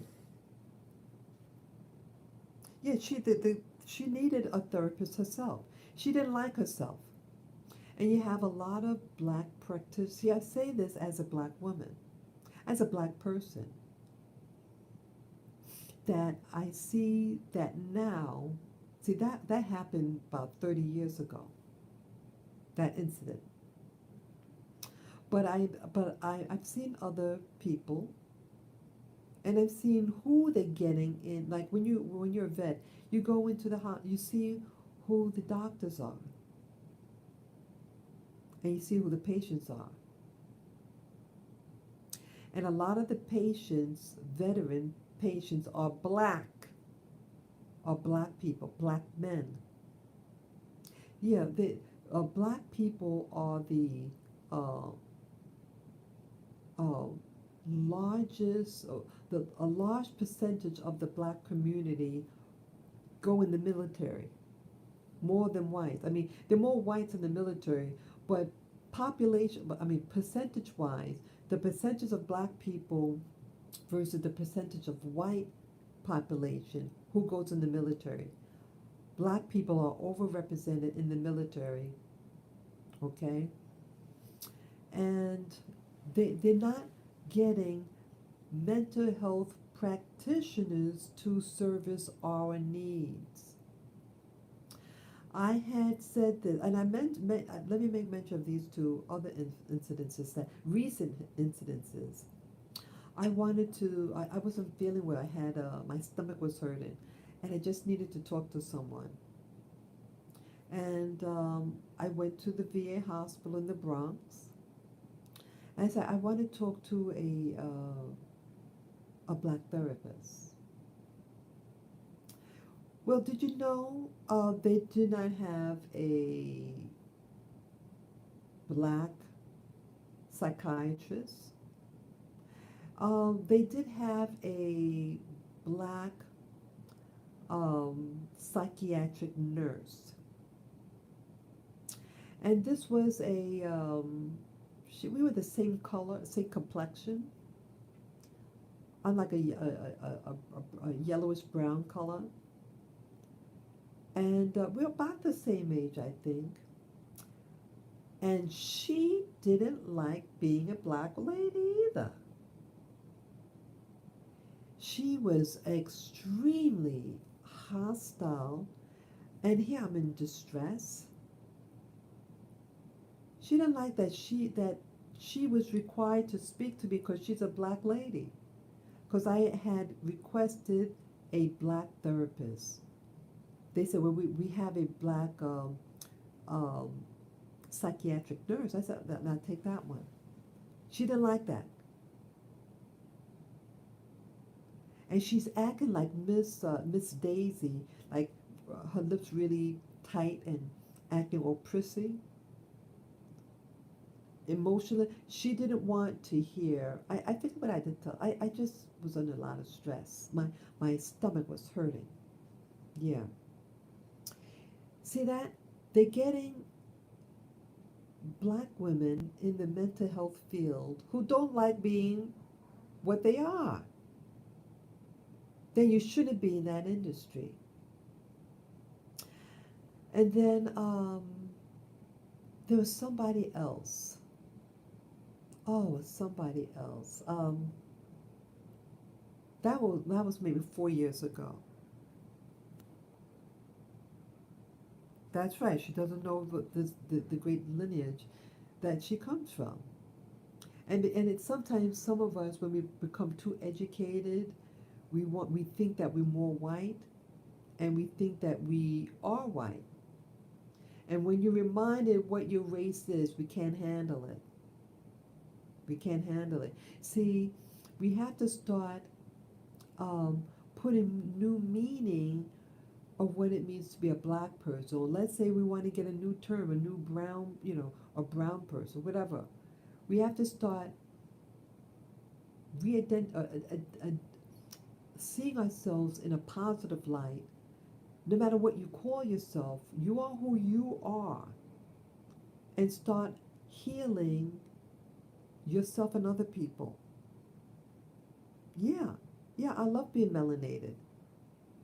I love being melanated. I love whatever what you have, whatever what degree of melanation or non-melanation. Love you. Our bodies is just a house. It's who lives in the house that matters. Who lives in the house, that runs the house. Anybody could have any packaging. And see these new black mental health providers forgetting their role. Your role is to help. And going into these fields that were once white and Jewish dominated doesn't see, we forget who we are. I went to college. I graduated with a master's degree. And yes, I know in New York City, the higher up you go in your education field, the less number of black people are in there. It's known. And you're surrounded by white people. Now New York City has an increasingly large number of Asians that are in the getting into the health field. So now when you go up in degree, masters and up, you're going to be dealing with whites, Jews, and Asian, and very few black people. And the black people that do get their degrees tend to be from the Caribbean. And my background also is Caribbean. My grandparents came from the Caribbean. But I am born and raised here. My parents are born and raised here, and I'm a member of the mainstream black community. That's how I was raised. That's who that's my orientation. But anyway, we become so desensitive. We are forgetting who we are, because we're surrounded by people who do not live amongst us and who do not really relate to us. And for us to cope, we have to start to think like these people who run the medical health and the mental health field. These fields are not designed for black people, and it's, I think, in my opinion, traumatizing us more, hurting us through the vaccinations, in my opinion. It's just an opinion. And a lot of this stuff is not made for our bodies. And a lot is really to socialize us, to destabilize the black community. So whether you're married to a white person, an Asian person, a Jewish person, you are still who you are, and your children are perceived to be what you are, and are treated like what you are, okay? And so be who you are and learn your history. Learn your history. That will protect you.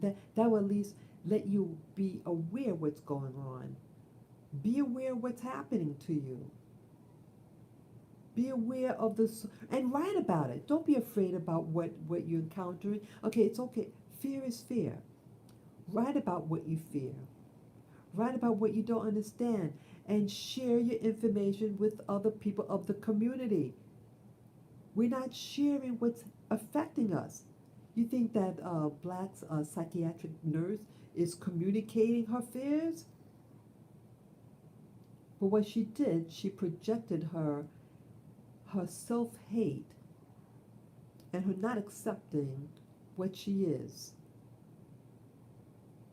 And so she took it out on me. Just totally, she wasn't doing her job. See, we have to be professional, people. We have to be professional.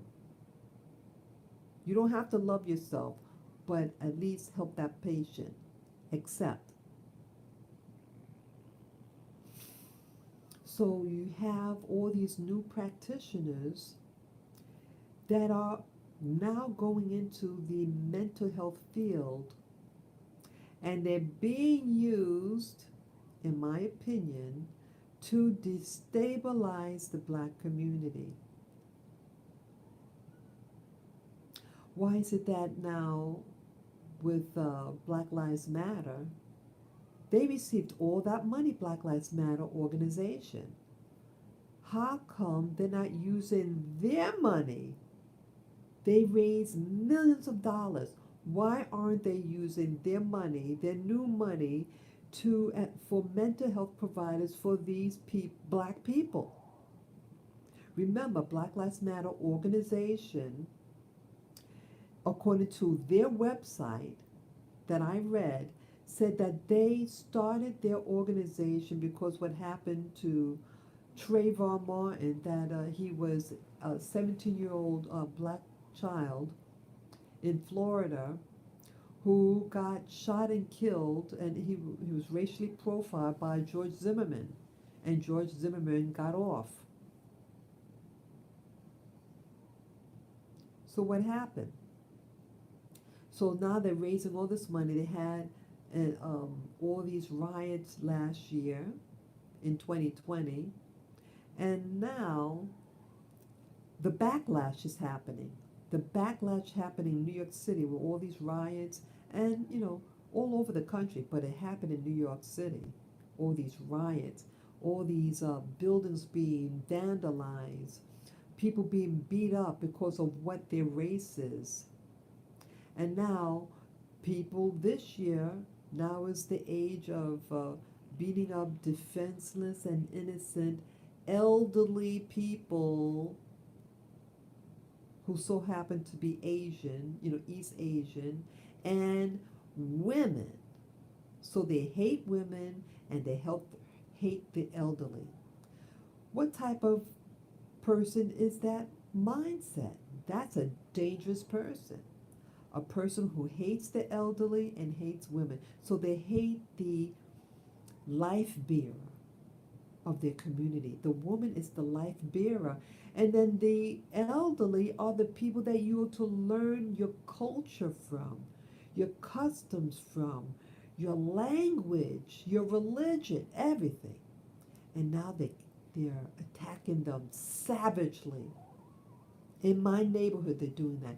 In my neighborhood, on my block where I live, they are beating up, biting off somebody's finger, all these things.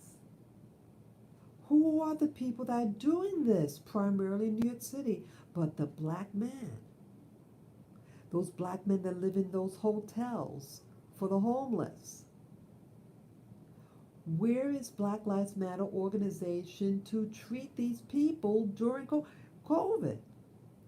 Remember last year? What happened this year? What's going on? See that?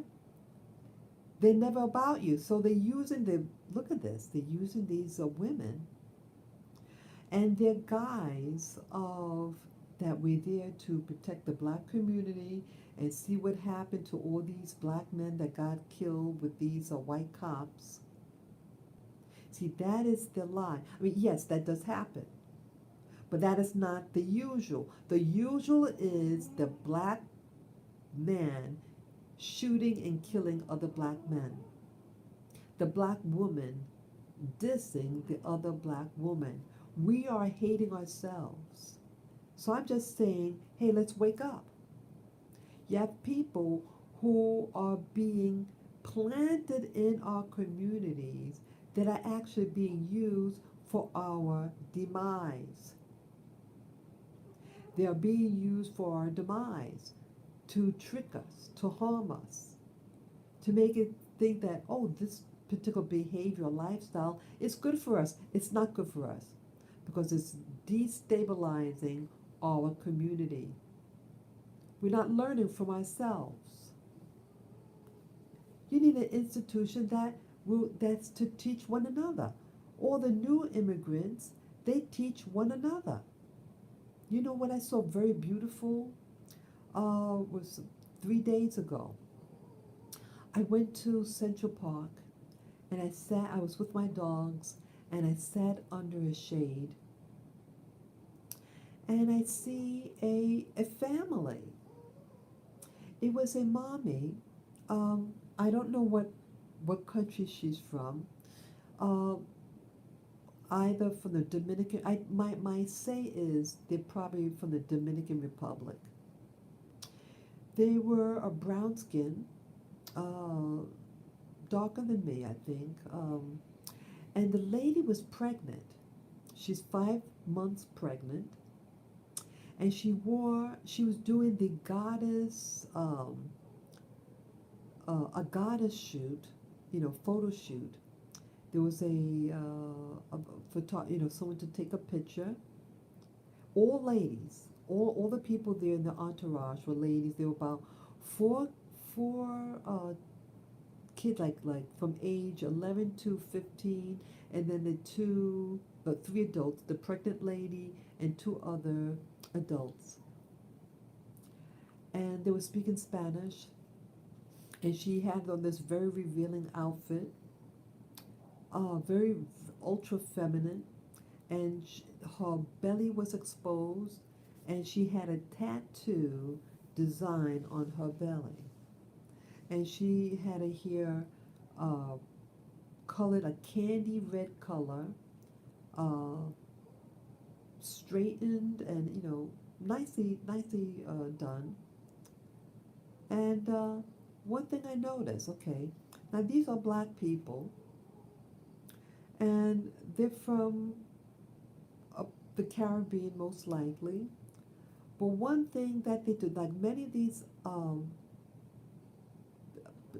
in my experience in New York City, people from that part of the world and ethnicity, you know, of that island, um, they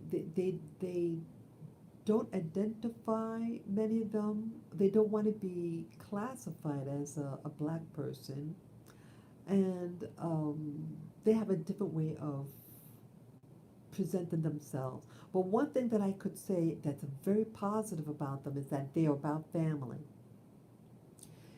They are about family.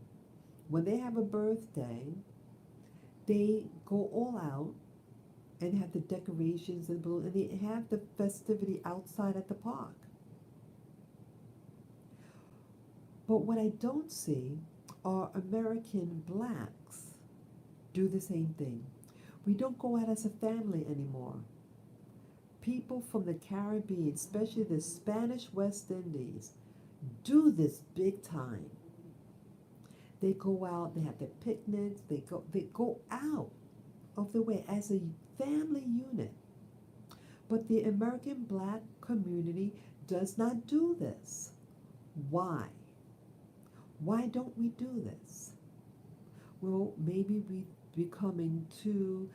want to become professionals, some of us, and we're losing our identity because we don't no longer identify with ourselves.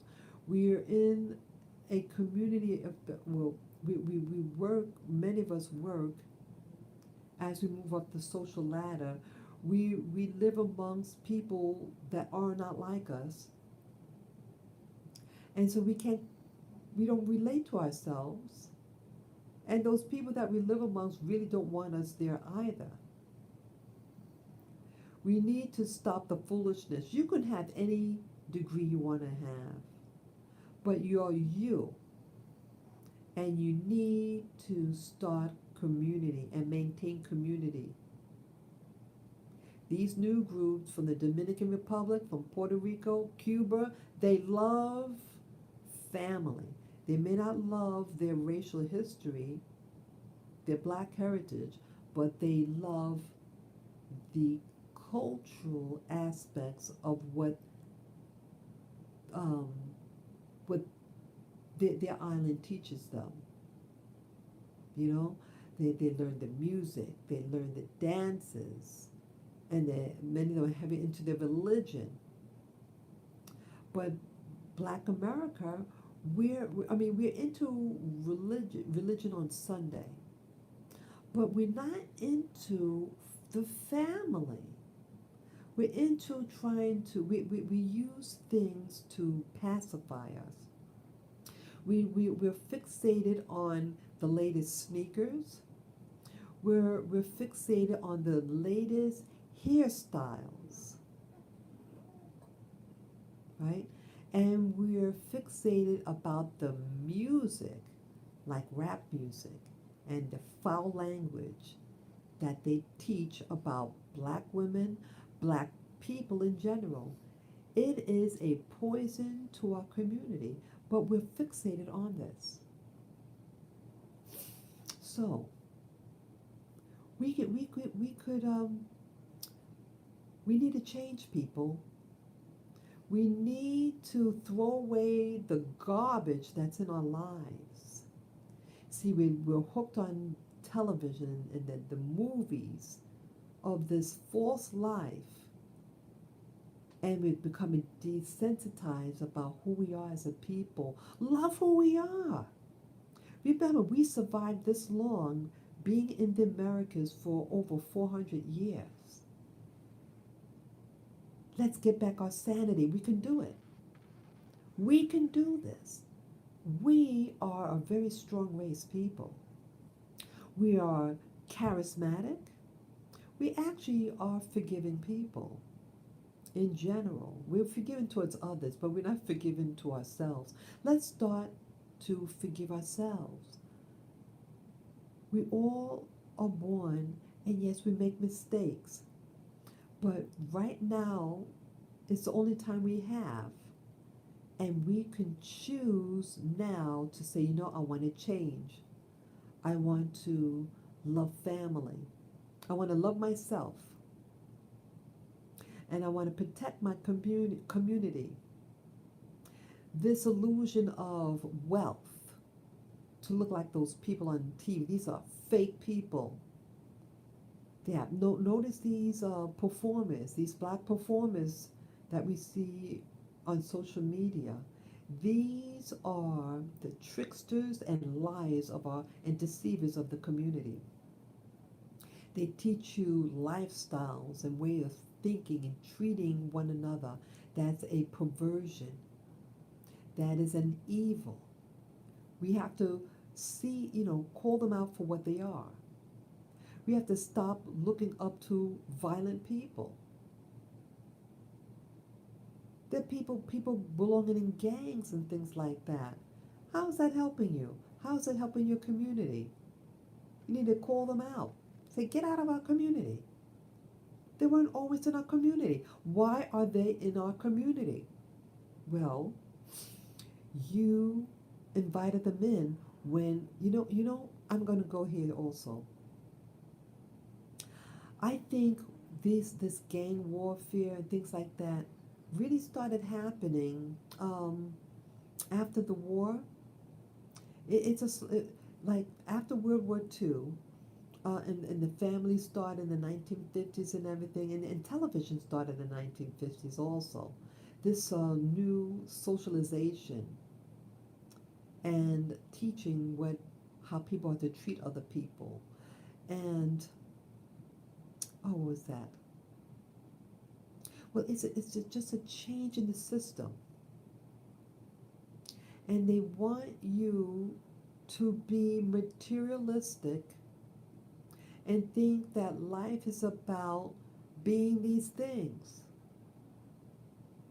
And it's not. It's killing off mainstream whites also. It's hurting all of us, but it's hurting our community harder, I think, because they want to get rid of us first. They're going to get rid of everybody. Okay, so people might think, well, they might say to themselves real cocky, well, at least I don't belong to such and such community. Well, it doesn't matter what community you do belong to. One thing, they're going to get all of us. They're going to get all the races, all the genders, all of us. They want to destroy the planet. They're GMOing the foods. They're poisoning our food. They're poisoning the air. Let's be aware of what's going on. Let's stop this behavior. Stop it. Horrible. Yeah, they're trying to attack us with our mental health. They're attacking us with the vaccines. They're being sneaky. And they're harming us with the movies they have out. You notice now in the billboards in New York City, all these new black movies, all these things. Be careful, people.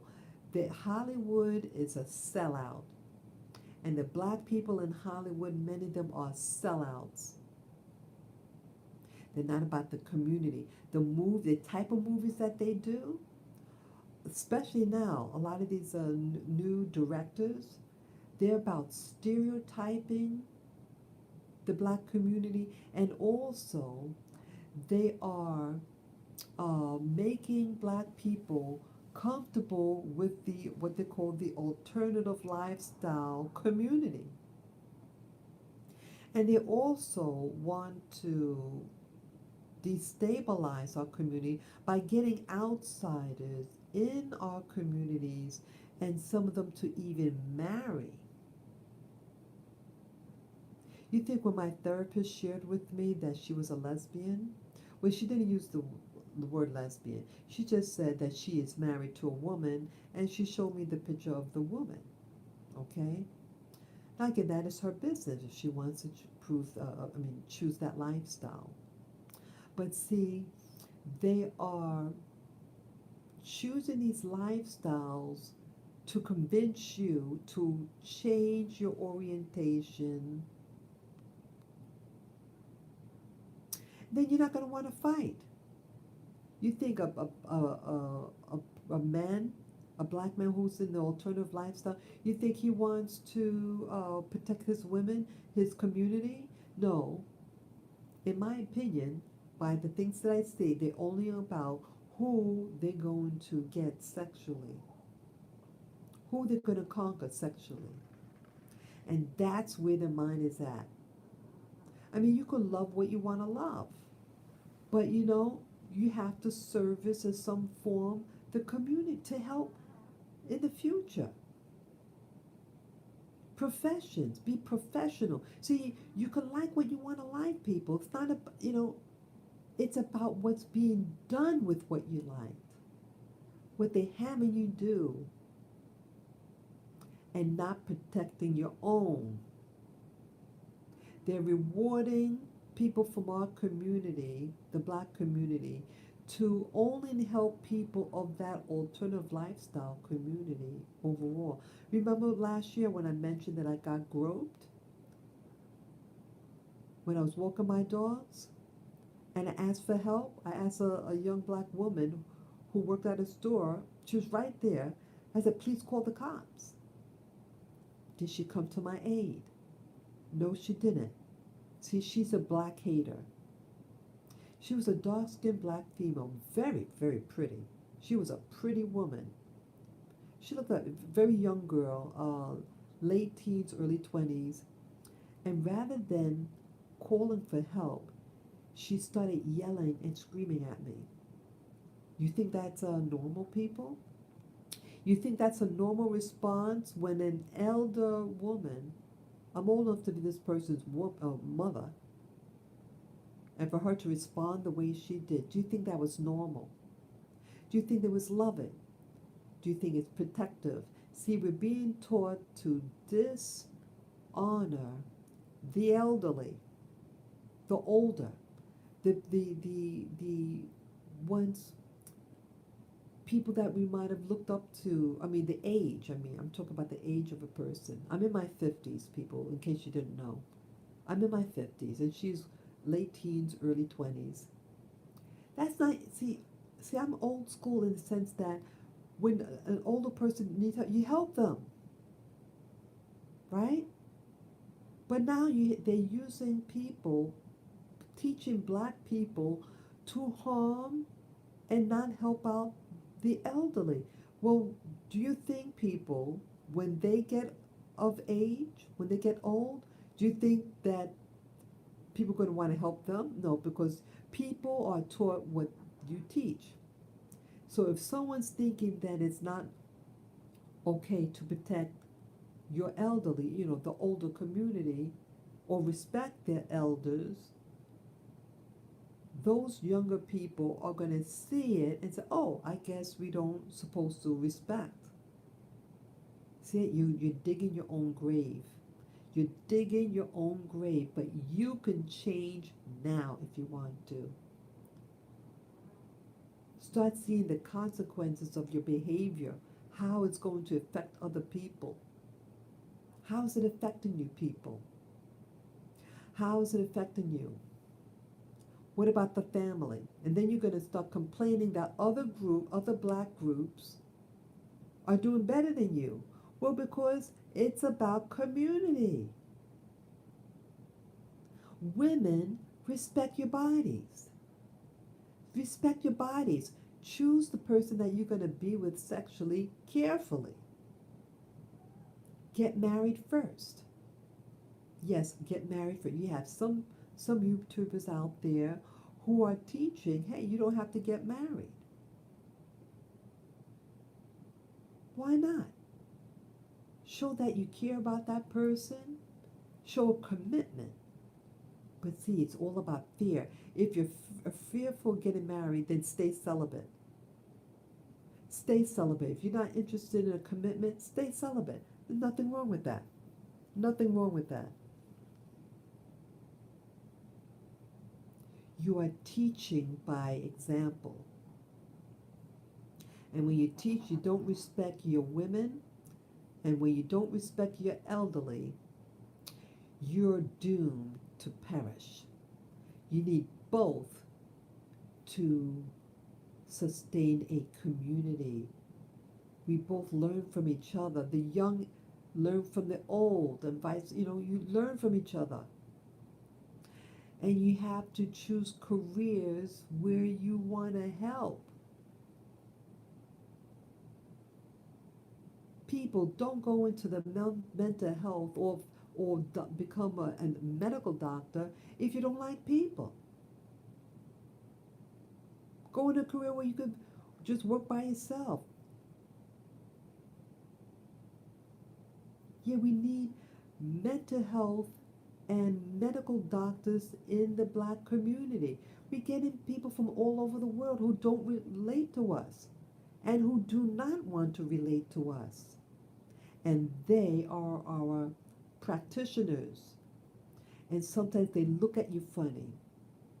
I go to the VA hospital, and some you just have to go for a doc. Some of them, they don't like you.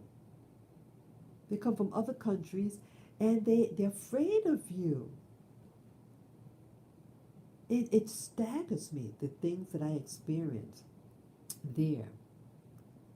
See that? They are destroying us from the inside out. And in making this inclusiveness, it's just a cover. It's just a hoax. It's a pretense. And it's really to open the door so that they want you to become an alternative lifestyle, because they don't want you to reproduce. They want to change your gender. Well, your gender bent, you're not going to have children. So they're making the number of us smaller and smaller. And it's also affecting the white community as well. The white communities are having less and less children. And in some countries in Europe, they're making it an incentive for you to try to reproduce. And you know, with this vaccine, they also want to bribe you. You know, in West Virginia, they're bribing people with a truck and I think money to get the vaccine. Be careful, people, with their freebies. Nothing is free, my father said growing up. Nothing is free in life. Someone got to pay. And when you accept gifts and a truck so that they'll give you a vaccine, what's in that vaccine, people? And that's to all people, I said that to. Be careful what they want to put in your body. Be careful. I love all groups. I care about all people. And this message is really for all people to really respond to. You just change the label. I know this is specific about blacks, the black community, but a community is a community. What makes up a real community? It could happen to you, and it is happening to you. It is happening to you, people. Wake up and smell the coffee. Know about the stealth hands that they're using to manipulate you, to deceive you. Just open your eyes. Go out in nature. Meditate. Go talk to the tree. Just get out there. And to get back your sanity. Eat the right food. Eat healthy food. Food that is good for your body. Stay away from a lot of processed foods. Okay? Stay away from it. Make your food. Make your own food, people. Make your own food. Cook your own food. I noticed that people who cook their own food growing up, they seem to live longer. And people who eat out tend to have more cardiovascular disease. Okay, so this is a hint. If you want to promote better wellness in life, start cooking your own food, and if you can get food from your region, get it. If you can go organic, organic is expensive, but if you can afford organic, get organic if you can. And if you can't afford organic, I just say pray over that food. Yes, I pray over my food. And I pray because I want that food. I feel that when you pray, or you give a word of, what's that word? Like, prayer really is an incantation. Prayer is magic. Prayer, you're telling something metaphysically for it to happen. So when you pray, you are programming that food to work well with your body. So if something may hurt you, you at least energetically are receiving in your body, and you're programming that food to resonate with your body and to promote wellness. At least that is my intent when I pray over my food. Try it and see what happens. Just see what happens to you. Does this promote wellness in you? If it doesn't, try something else. But one thing, try to take more charge over your life. Eat better foods. Drink your water. And communicate with nature. And that's what I want to do today. Yeah, I'm going to be getting ready soon and get dressed. Yeah, I want to get my ear, the weather's getting hotter and hotter now in New York City, very hot. And my little doggies, yes, I might have my little dogs. they're very sensitive to the heat. And so I have to leave at an early enough time so they don't get overheat. And my dogs are getting older. My dogs are 8 and 11. And so I have to be conscientious about their health with regard to the heat. And I want to get there with nature. Yeah. Go out, people. Love your children. Learn to love yourself. And realize that not everything you see is real. And they make you think that others are better off than you. No. A lot of things are just deception. Look in yourself and say, create a world that is beautiful to you. Think about think about wholesomeness, wholesome living. It's not about the bling bling. I love beautiful things. I love beautiful things. But I like things with purpose. When it doesn't suit its purpose, in serving me, what you have supposed to serve you. When it no longer serves you, give it away or sell it. Have things that serve you. And not things, some things change over time. So it may serve you initially, but when it changes or you change, you know, take it out of your life.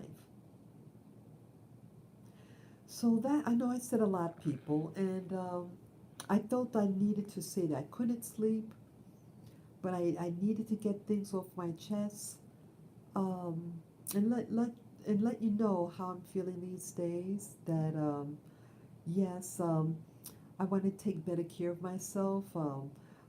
Last month I injured also my knees and my ankles. I overdid it. I was walking a lot with my dogs with the stroller, and then I did jump rope. I got these professional jump ropes, and I didn't do it long, but my body wasn't used to it, and I hurt. I sprained my. I think that's the term when the tendons are tender. Yeah, that's what happened, and it took a couple of weeks to heal. So now I'm slowly doing my walks again because I took maybe 3 weeks off walking extensively. I just walked to the store and back, nearby. Now I can walk better, no pain. But I want to do it, easy. Do mild stretching. Yeah. So yeah, get out there. Treat your body well. Your body is your temple. Honor your body with good, clean living, people. Be good to yourself. Be good to your neighbors. Good, do good to life, and maybe life will respond pleasantly back to you. Learn from nature. Learn from each other. Uh, do some reading. I have tons of books that I want to read. So I have to encourage myself to read them. I'm reading one in particular now. Yeah, I started reading it. Let me show you again. I showed it earlier. Let me see. Yeah. Demystifying the out of body experience. And it's by, let's see here. Oh, I can't say the name. Oh, I can't see the name. Okay, it's a Louis Miniero. Louis Miniero. I hope I get it. Yeah, it's not showing good. The print is very light. But the name is Louis Miniero. It is fantastic, people.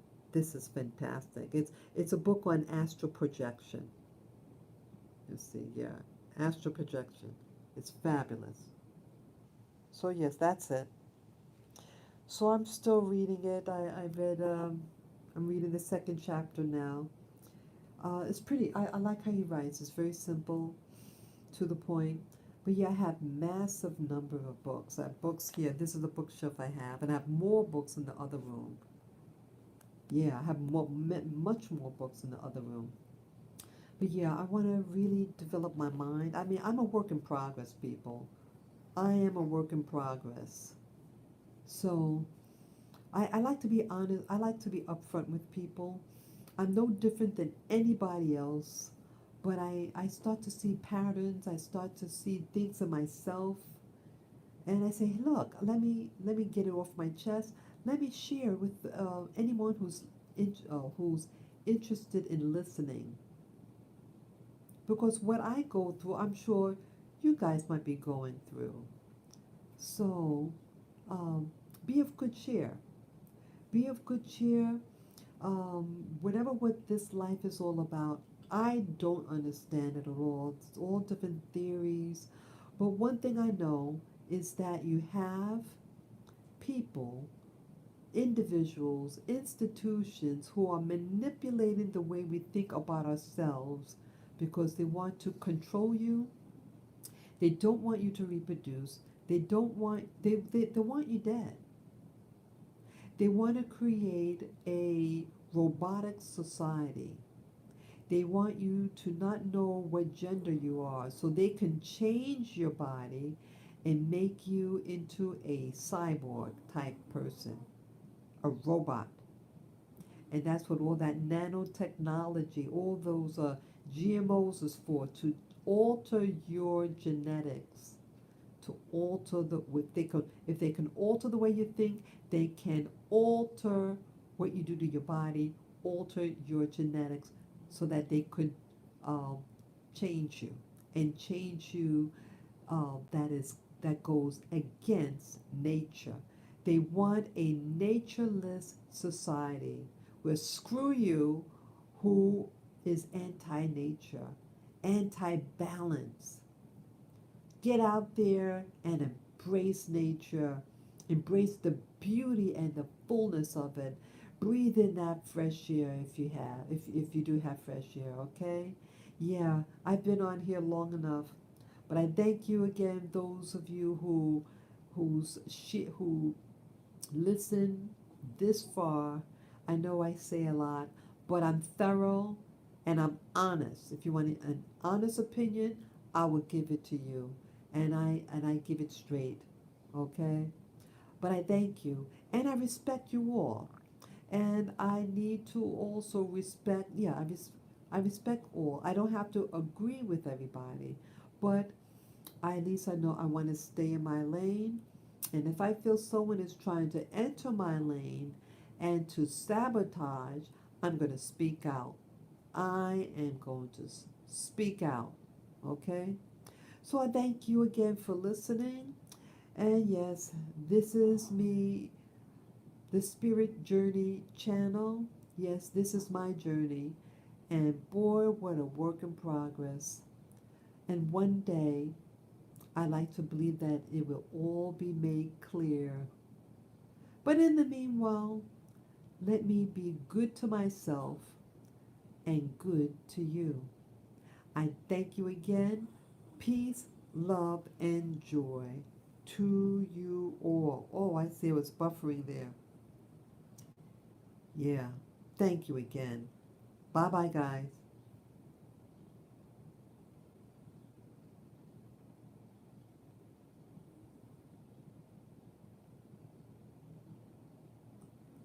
Let's see which one is it.